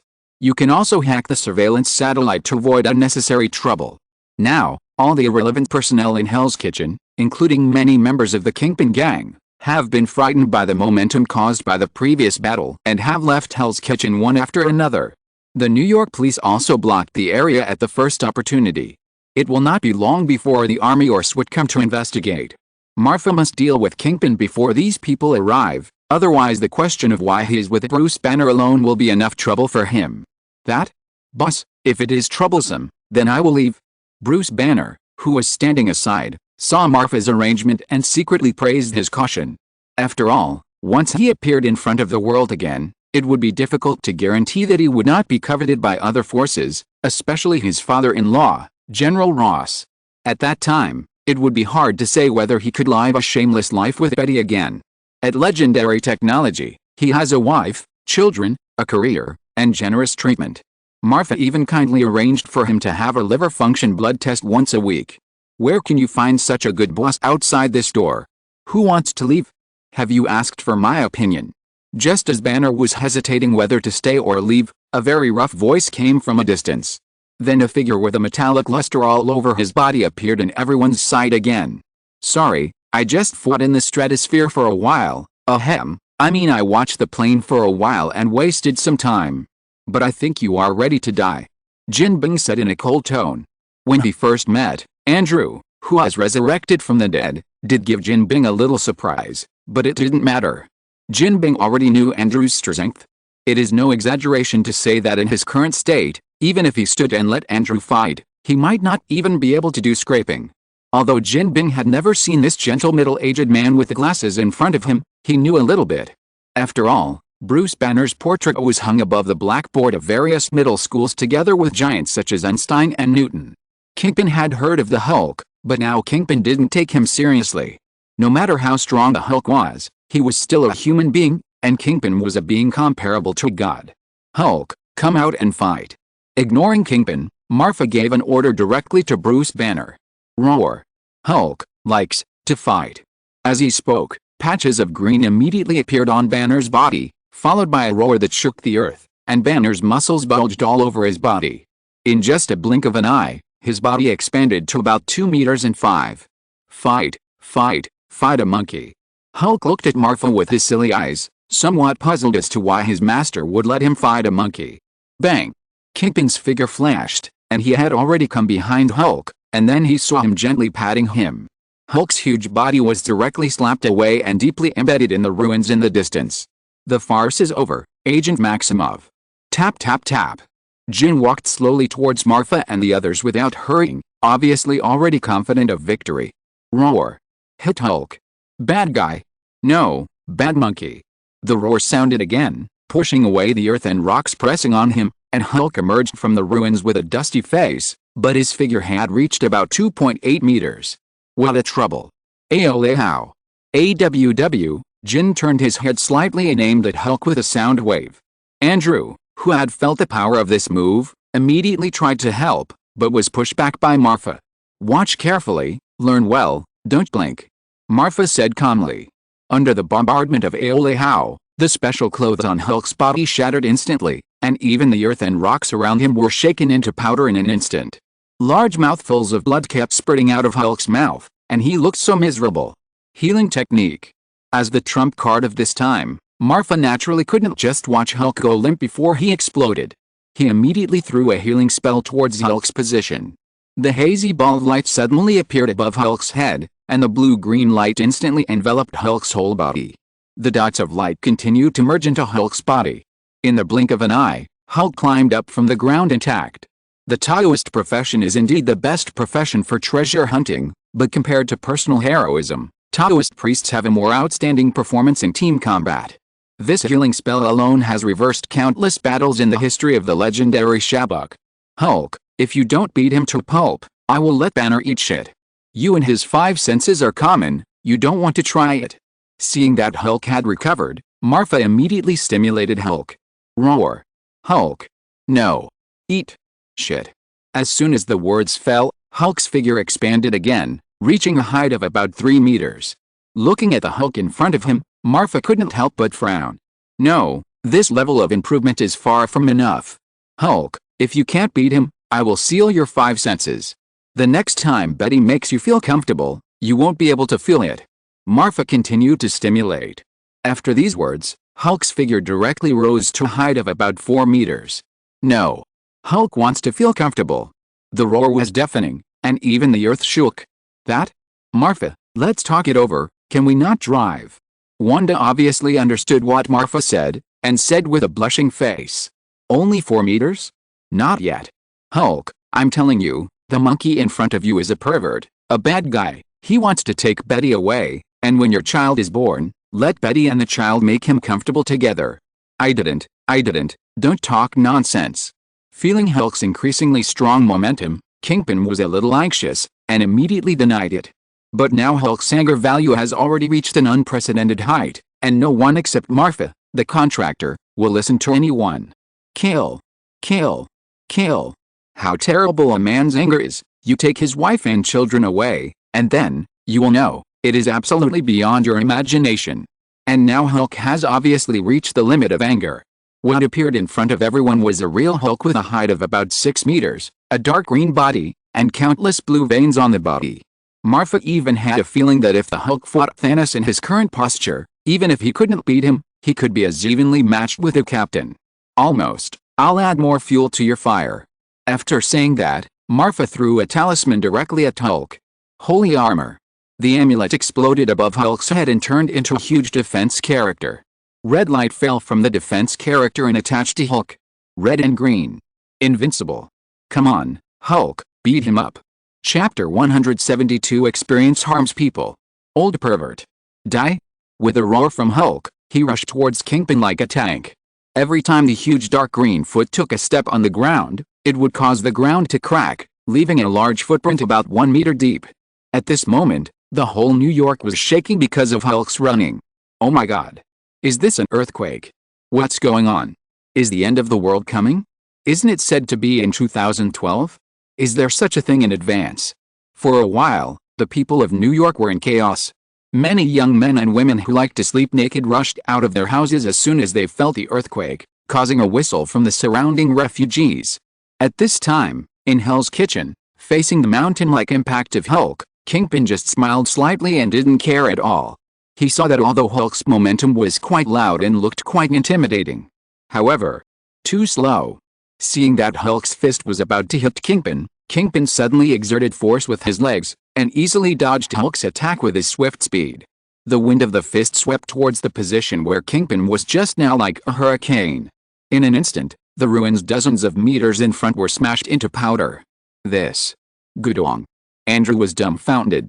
No wonder Marfa asked him to watch carefully and learn well. But the question is, can this thing be learned by learning? Wanda and Pietro on the side also showed an incredible look. The power of Kingpin splitting mountains and rocks had already frightened them, but now the Hulk can only be described as destroying the world. This is simply cheating. Toby, I finally understand why Marfa hid Dr. Banner at all costs. This power is really terrifying. If it is used by someone with ulterior motives, it may be the end of the world. No matter how strong you are, it's useless if you can't hit me. I am the one who is truly comparable to God. As he spoke, Kingpin had already appeared behind Hulk. The world. The first punch. As soon as the words fell, Kingpin's fist flashed with silver light, and the powerful energy aura made Wanda, who is the weakest among the crowd, have difficulty breathing. Boom. A huge sound accompanied by a powerful energy shock wave spread to the surroundings. Wanda was quick-witted and immediately established a magic barrier in front of everyone. The shock wave carried countless rubble and smashed on Wanda's magic barrier, and its power was no less than that of gun bullets.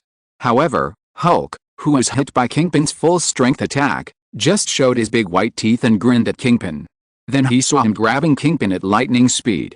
It can be imagined that with Hulk's current strength, as long as he catches Kingpin, he will definitely be hit by Hulk's series of moves, and it is not impossible to take him away directly. Toby, Andrew. Seeing this, Marfa immediately shouted to the two people beside him. Understood. X2. As the two people finished speaking, countless spider webs immediately enveloped the position of Kingpin and Hulk from their wrists. And Marfa immediately connected the space nodes in front of Toby and Andrew with the space nodes behind Kingpin, so that the spider webs could fall on Kingpin faster. Not to restrain Kingpin, but to delay it for a short moment. Pietro. Understood. Without Marfa's words, Pietro could understand what Marfa meant. He immediately turned into a phantom and disappeared from everyone's sight. Then a blue phantom was seen holding spider silk and constantly circling Kingpin. Wanda. Got it. Wanda rolled her eyes unhappily. He immediately controlled the chaos magic and attached it to Kingpin. With everyone's combined efforts, Kingpin wanted to break free, but he couldn't get rid of the restraints on his body for a while. The next second, Hulk saw the opportunity and stretched out his hands, grabbing Kingpin's tail. Bang! After a full-strength throw, Kingpin's face immediately had an intimate kiss with the ground. Bang! This time it was the back of the head. Bang! Bang! Bang! The rag bag was thrown one after another, and Hulk was having fun, and it seemed that he had no intention of stopping. At first, Kingpin was a little panicked because of the severe pain in his body, but gradually, Kingpin felt that it didn't hurt that much. If Hulk directly pressed him to the ground and punched his chest with his little fist, perhaps Kingpin today really couldn't withstand Hulk's power. But if it was just a rag bag, the hardness of the ground was too limited for Kingpin. Even with a bonus of Hulk's strength, Kingpin's internal organs would only tremble and his bones would creak. Poisoning. Red poison. Seeing that Hulk couldn't subdue Kingpin, Marfa was a little anxious and immediately gave Kingpin a red poison. Red poison can reduce the target's defense, soften blood vessels and keratin, and is a treatment for cardiovascular diseases. Cough cough cough. It is a supreme skill for killing monsters and treasures. As Marfa used his skills, Kingpin, who was previously shining silver, immediately turned red. That look was just like the monkey version of Iron Man. Marfa's poisoning was like the last straw that broke the camel's back. Finally, Kingpin's defense was broken. Teeth kept falling from his mouth, and blood couldn't stop flowing out of his mouth. Old pervert. Betty and the baby won't give you comfort. Bang, bang, bang. Hulk's movements became faster and faster, just like a terrifying machine, tireless, and more addicted to falling. Marfa. It seems that this can't kill him. After a moment, Andrew also realized that something was wrong, and immediately frowned and said, "Have you heard that apes are different from monkeys and don't have tails? If they do, it's definitely not normal," Marfa said meaningfully. Upon hearing this, Andrew's eyes flashed and he rushed out immediately. The 8 spider legs were raised high, and without saying a word, they cut towards Kingpin's tail. Dang, dang. 8 sounds of metal clashing rang out, but Kingpin's tail was still intact. Seeing this, Marfa immediately took out the demon slaying, and the space gate directly connected the space node in front of him with the space node at Kingpin's tail. But a sharp blade suddenly appeared at Kingpin's tail, cutting directly at the root of his tail. Bang! It was still intact. For a moment, Marfa couldn't help but doubt his own inference. "You beasts, you dare to take my tail." Kingpin spit out a few mouthfuls of dirt in his mouth and roared a little crazily. Since being poisoned by Marfa, every time Hulk hits him, he feels like being hit by a car, and his bones are almost falling apart. Kingpin knows that as long as he holds on for a while, he will be fine. The Hulk's rampage state will definitely not last as long as his. But he never expected that Marfa and others would take this opportunity to cut off his tail. Kingpin can remember that the giant ape that Kingpin helped kill had no tail. But after injecting the giant ape serum, Kingpin found that he had a tail. So if we make a bold guess, the giant ape was seriously injured because of the loss of its tail. It was precisely because of this that Kingpin helped kill it. If Marfa really broke his tail, would he be seriously injured like the giant ape, or even have his strength greatly reduced? Kingpin was a little panicked, but fortunately Andrew was too weak to cut him at all, and Marfa's Taoist profession was not known for strength and attack power, which made Kingpin feel a little relieved. What to do? Marfa was also panicked like Kingpin. If he couldn't deal with Kingpin even after fighting like this, then what's the point of playing? Go to bed as soon as possible. Looking at Hulk's body that was fatally shrinking, Marfa suddenly had an idea and thought of something.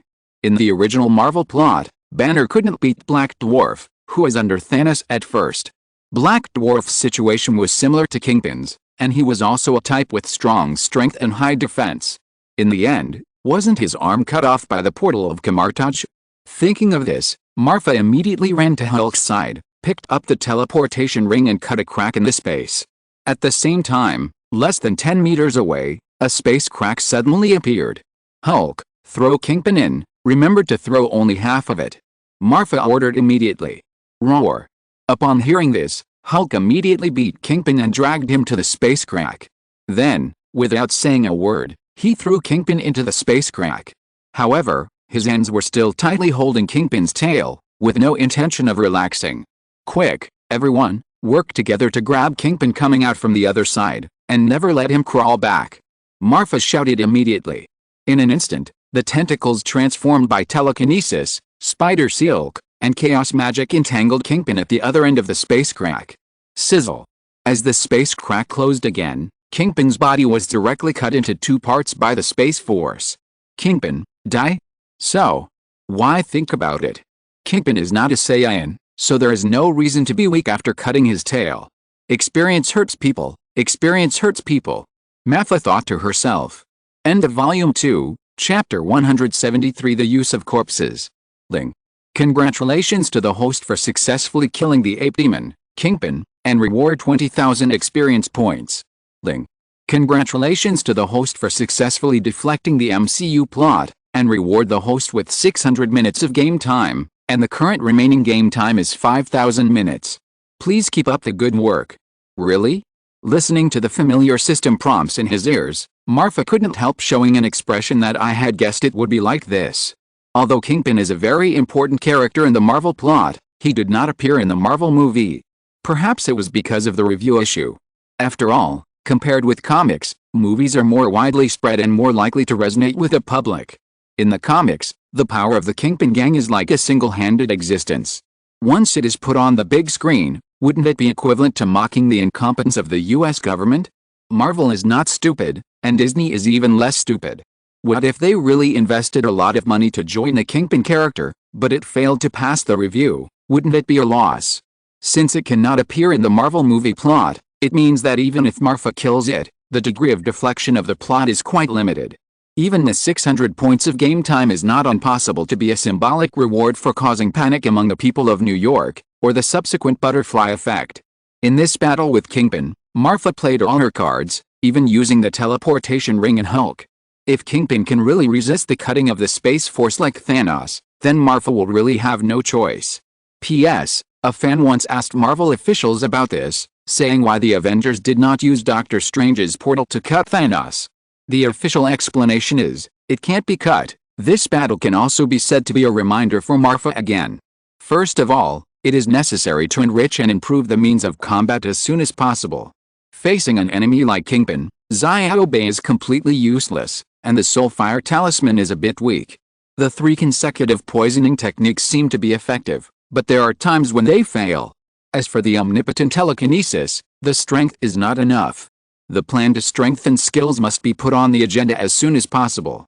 It is indeed important to manage power, but improving yourself is the top priority. Secondly, according to the timeline, it will soon be the turn of the plot of Iron Man 2 and Thor. Marfa is not worried about Iron Man 2. It's just a whip rope, which is not worth Marfa's extra thought. The most important thing is the plot of Thor 1. As long as it is operated properly, there will be a lot of benefits and even game time rewards. Whether it can be upgraded to a big gun depends on this wave, and if you want to get these, Marfa must start to plan in advance. Hey, Andrew, where are you going? Don't you plan to stay? May. While thinking, Toby shouted at the gradually receding figure. Bonds will only affect my pace of progress. You should work hard. I hope you will have the strength to fight me next time we meet. After that, Andrew raised his hand and shot out a spider silk, and disappeared from everyone's side in the blink of an eye. That? Toby, this incident was caused by the fight between the Sunzi gang and the Kingpin gang. You are responsible for it. You should find a way out. Wanda, Pietro and Hulk, let's retreat first. After that, Marfa opened up the space again, carried the body of Kingpin and led everyone away. Toby was left alone, looking at the ruins all around him in a daze. Toby. Legendary Technology Underground Research Laboratory. Hulk, are you tired? Take a nap. Marfa said with a smile on her face. Hulk is not tired. Hulk is going to find Betty. Wanda. Pietro. Marfa. No, you are tired. Go back quickly. As a black-hearted boss, how could Marfa allow Hulk to mess around in his territory? Although Hulk's size has shrunk back to the original 2 meters, it is easy to demolish a house in this state. That's all money. No. Hulk, go find Betty. Hulk's eyes widened, showing a look of madness if he didn't see Betty, and he shouted loudly. Go back quickly, I'll let Betty come over to make you comfortable now. As expected of Marfa, as he finished speaking, Hulk's body immediately began to shrink rapidly, and in the blink of an eye he turned back into Banner's appearance. Wanda. Pietro. Everyone sent the unconscious Banner back to Betty's room before returning to the laboratory. Marfa, this is your company? It's going well. How about I come to work for you after I graduate? Looking at the high-tech equipment around him, Pietro said eagerly. Don't you think delivering food is more suitable for you? Marfa said with some disdain. After all, Pietro is a complete academic scumbag. In the entire Legendary Technology, Marfa really can't think of anything else suitable for him to do except mixing potions with Wahoo purified water. Puff. Wanda couldn't help laughing when she heard it, and didn't notice Pietro's face, which was as dark as Nick Fury's. What about me? How about your job after I graduate? Wanda said with a proud look at Pietro. Okay, I'll fire the front desk and ask her to make room for you. Wanda. Let alone the 3 brothers and sisters bragging and talking nonsense here. Not long after, Samuel on the other side came over with a test report. Boss, Kingpin's test report is out. I collected 9 samples from his body tissue and tested them, but the results are not optimistic. His gene sequence has broken away from the double helix structure and is in the shape of a football, a new structure connected by 60 points. From this point of view, it does not match any known organism on Earth. In addition, this structure is very stable and there is no possibility of being extracted again to make a genetic medicine. Samuel analyzed. Hearing this, Marfa frowned tightly. Kingpin's strength is obvious to all, and his bloodline is even comparable to Hulk.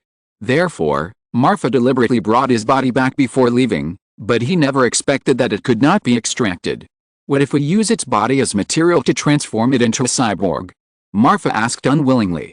We can try, but Kingpin's body is very strong, and it is difficult to find materials on Earth that can match it. And in terms of energy power, even Stark Industries' small arc reactor may not be able to keep up. Samuel explained helplessly. Is it so troublesome? Marfa frowned again, but soon a great idea came to his mind.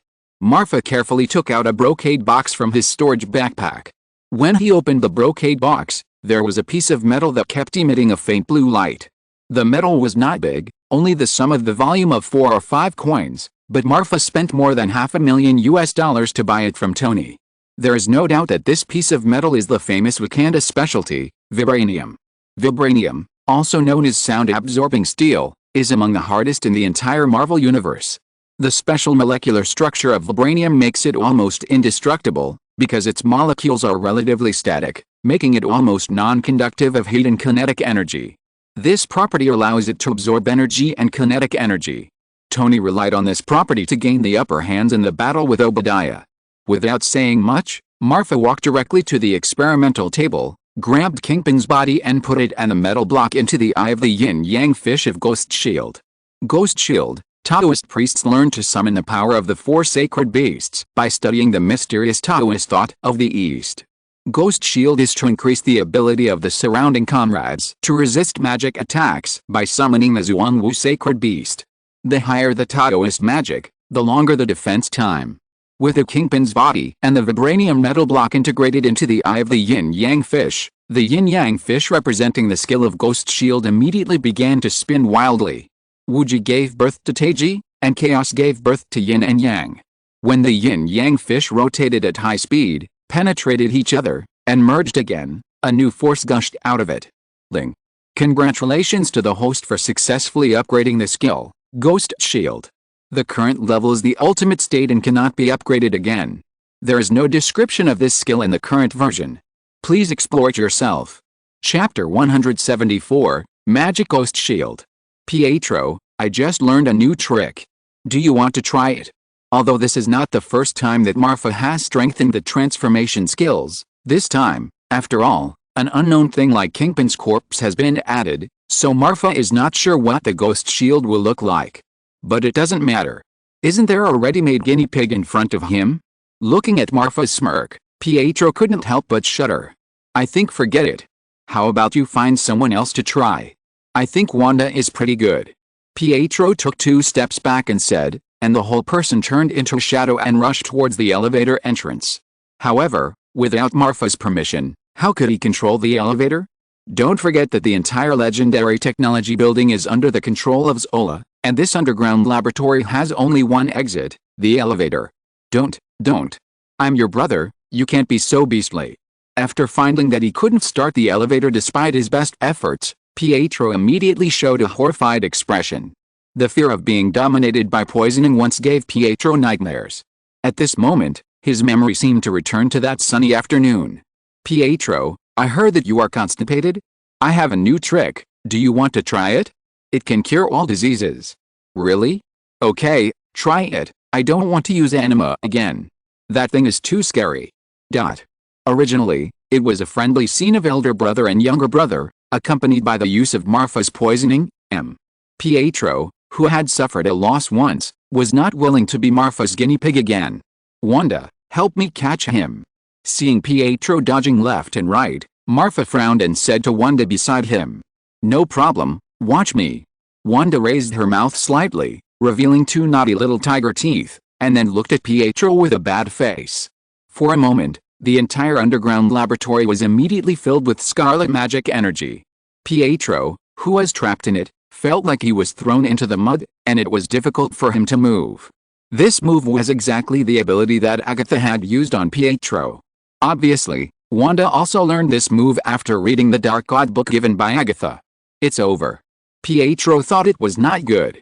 He had made 1,000 calculations, but he didn't expect that Wanda, this little girl, would pin her brother.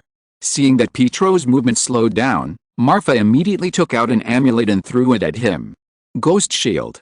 Boom. The amulet exploded above Pietro's head. There was no shock wave as imagined, nor was there the imagined sky-high flames. There was only a blue giant ape quietly floating above Pietro's head.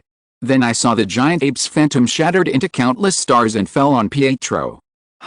I seem to be fine. Pietro felt the changes in his body. He was not injured, his stomach didn't hurt, and he didn't want to sneeze. It seemed that this skill had no effect on him at all. Unlike Pietro, Marfa and Wanda both showed expressions of shock. Pietro, how come your caterpillars have grown to your back? Wanda exclaimed. Caterpillars. Pietro looked suspicious and tried his best to turn around to see what was going on. But then, Pietro was also stunned. Because a furry tail really grew out from behind his butt. The whole tail was about 20 centimeters long, in a dark blue state of half real and half virtual, as if there was something there. At first glance, if you don't consider the length and color, it is very similar to the giant ape tail of Kingpin. 20 centimeters? Is this really a tail? No wonder Wanda said so. Pietro shyly covered his face with one hand and his tail with the other, fearing that he would be laughed at by Samuel. It's okay for family members to talk about this kind of thing, but if outsiders talk about it, it would be a shame to live. And the initiator of all this, Marfa, was also twitching at the corners of his mouth. Really? If you modify your skills randomly, it will really cause trouble. If you use a ghost shield while fighting with the enemy will probably laugh to death after seeing the little tail. Wanda, why don't you cast a magic bullet or something to hit Pietro? Marfa said unsurely. Be gentle, don't kill him. At least keep him alive. The ghost shield was originally used to increase the magic defense of friendly targets around the target. Now that it has been changed, Marfa is not sure whether it still has this function. Okay, then I'll try. After saying that, Wanda directly threw a magic bullet the size of a ping-pong ball at Pietro. The magic bullet flew towards Pietro. Pietro, Cap, who did I offend? Seeing that the magic bullet was about to hit Pietro, the little tail behind him suddenly stretched out and directly absorbed Wanda's magic bullet. At the same time, the length of the tail also reached about 30 centimeters. Oh. Seeing this, Marfa's eyes widened instantly, and there was a glimmer in his eyes. Wanda, this time we'll have two big ones. Marfa said quickly. How big do you want it to be? Wanda was also unsure about Pietro's tail, so she asked immediately. How big is yours?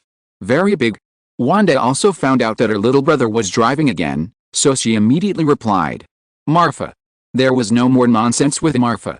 Since he was so confident, Wanda was naturally fearless. Immediately, two giant magic bullets with a diameter of about 1 meter were thrown at Pietro. Fuck. Really? Marfa, save me, someone is going to die. Pietro shouted at Marfa in panic. It's okay. As long as you have a breath left, I will definitely save you. Pietro, listen, is this human language? How can you treat your brother like this? It's a mistake. It's a mistake after all. Pietro roared in his heart.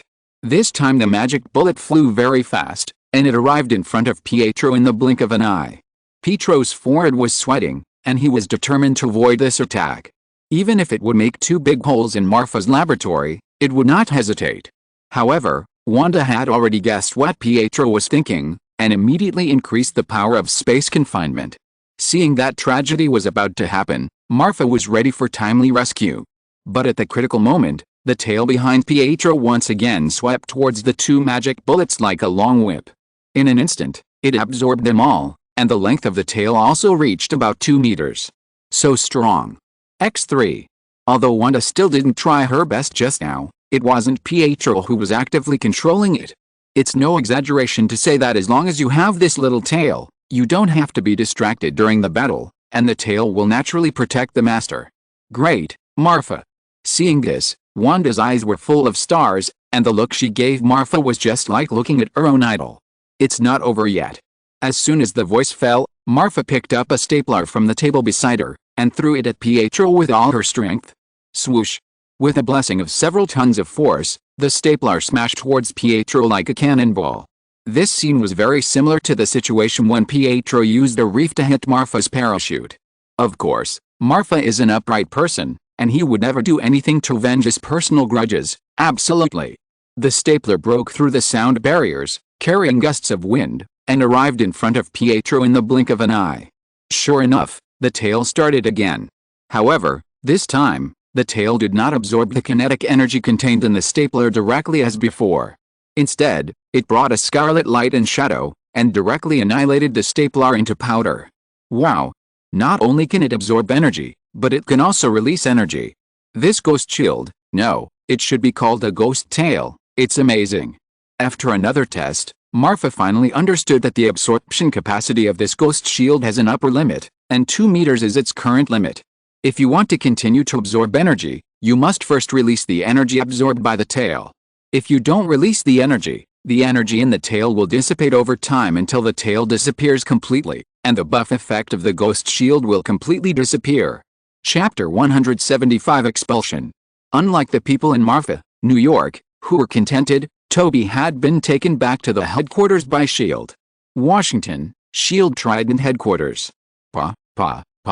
Nick Fury threw out countless photos and information, all of which hit Toby without exception.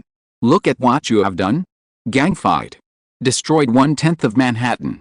And you'd better explain to me where Kingpin went? In addition, how did you hack into the surveillance system? What are you hiding? Nick Fury can no longer be described as furious. He is simply a powder keg, blowing up anyone he sees. If New York City is the world's financial center, then Manhattan is the financial core of New York. But what about Toby? Because of a gang fight, Hell's Kitchen in Manhattan was directly destroyed, which is nearly 1/10 of New York City. Even though Hell's Kitchen is the darkest place in New York, it cannot get rid of the fact that it belongs to New York. If the matter is really investigated, it will be difficult for even the entire S.H.I.E.L.D. to explain, not to mention Toby. Think about the 9/11 incident in 2001, when the terrorists only destroyed the Pentagon. Compared with them, what Toby did this time is definitely worse. The Jinbin gang seems to be doing all kinds of evil, burning, killing, looting, pornography, gambling and drugs, but in fact, because of the existence of the Jinbin gang fights rarely occur in the United States like in Fuso. And Jinbin himself is also very sensible, and every year he will hand over a large amount of gang income to the US government and even the United Nations. As a subordinate organization of the United Nations Security Council, S.H.I.E.L.D. naturally also gets a lot of benefits from it. Even if these are not mentioned, the Jinbin gang's industry coverage is too wide, involving the interests of countless chaebols. It is precisely because of this that many forces have always turned a blind eye to the Jinbin gang, a cancer, suppressing it in many ways on the surface, but actually supporting it secretly. Now, as a member of SHIELD, Toby usually fights with the Kingpin gang, but this time he directly beat up their boss. Nick Fury really can't handle this mess. It's too much of a headache, If he knew it would be like this, he should have brainwashed Toby before recruiting him. Do you blame me? It was obviously Kingpin who took the initiative to attack. Not only did he kill my people, but he also injured my partner and almost killed me. Could it be that if he wanted to kill me, I could still stretch my neck to him and let him chop it off? Toby argued. You still dare to be stubborn? You must know that you are a member of SHIELD and the United Nations. You can only represent justice.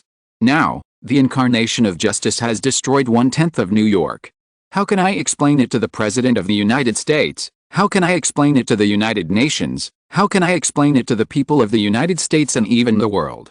At this time, Nick Fury felt like he was disappointed with his work. It was too difficult. This batch of newcomers was too difficult to lead. Knock, knock, knock. There was a knock on the door of Nick Fury's office. Clark walked in, took a look at the angry Nick Fury and couldn't help but swallow his saliva secretly. Director, the President of the United States just sent a message to commend SHIELD's Yellow Spider for annihilating the terrorists hiding in Hell's Kitchen. He also affirmed Yellow Spider's heroic behavior. Nick Fury? ? In addition, the United Nations Security Council also expressed condolences to Yellow Spider, hoping that he will recover from his injuries as soon as possible and shine for SHIELD. Nick Fury? ? Finally, the United States Chamber of Commerce, including Stark Industries, Legendary Technology, Hammer Industries, Osborne Industries and many other chaebols, also sent a message to thank Yellow Spider for his outstanding contribution. Stunned. This time Nick Fury was completely stunned. Are you sure you are not kidding me, Agent Clark? Nick Fury held his forehead with one hand and said in disbelief. Of course, how could I joke with you about this kind of thing? Seeing Nick Fury's anger value plummet, Clark just breathed a sigh of relief and said, "What's wrong with them? Are they all sick today?" Although Clark said this, Nick Fury still couldn't believe his ears. Of course, Marfa was the driving force behind the compromise of many forces. First of all, Legendary Technology promised the President of the United States to provide 10,000 gold-level life potions to the government free of charge every year. 100 blended product of solar water. The President of the United States gave in, so as the biggest victim of this incident, his demands naturally received responses from other forces. Subsequently, Marfa provided 1,000 red-level life potions to Osborne Industries, Hammer Industries and other big chaebols at one time. 100 blended product of super gold wound medicine. You know, the richer and more powerful you are, the more afraid of death you are. This is an eternal theorem. In ancient times, the first emperor sent people to Penglai to seek the elixir of immortality, and later, Emperor Li II was superstitious about alchemists in his later years and swallowed magic pills. Even now, there are still many cults that deceive people under the banner of longevity and healing. On the black market, the potions produced by legendary technology are hard to find. Even though they are more than dozens of times more expensive than vibranium, they are still in short supply. Now Marfa has taken out so many in one breath, just to spare Toby's life. Who cannot be tempted? However, no one knows that the total cost of these potions is only less than $100,000, and even the packaging fee and Wahoo pure water account for the majority. In terms of profit, which industry and which company can compare with legendary technology? In terms of black heart, who can compare with Marfa Maximov? The Dragon Slayer eventually becomes the dragon. It is hard to imagine that 2 years ago, the Maximov family was still worried about their children's tuition fees, but now it is enough to interfere with the decision of the US president. There is no need to prove how strong the power of capital is, but no matter how much money you have, you can't buy health or life. But legendary technology broke this iron rule, which meant that Marfa would never have to worry about money again. Marfa can now proudly say, "I am not interested in money." Well, director, do you have anything else to do? I'll go back first. The Sun's gang suffered heavy casualties this time, and I have to go back to take charge of the overall situation, Toby said tremblingly. Toby didn't know why many forces did this, but he was not stupid. Marfa definitely played a decisive role in this. Toby was very fortunate that he greeted Marfa at the school gate and that he met this transfer student like himself. If it weren't for Marfa, he might still be a target of bullying by school bullies in various schools. If it weren't for Marfa, he would never have been able to get the power he has now, let alone form a Sun's gang or join SHIELD. Wait, where did Kingpin go? Or where is his body now? How did you kill him?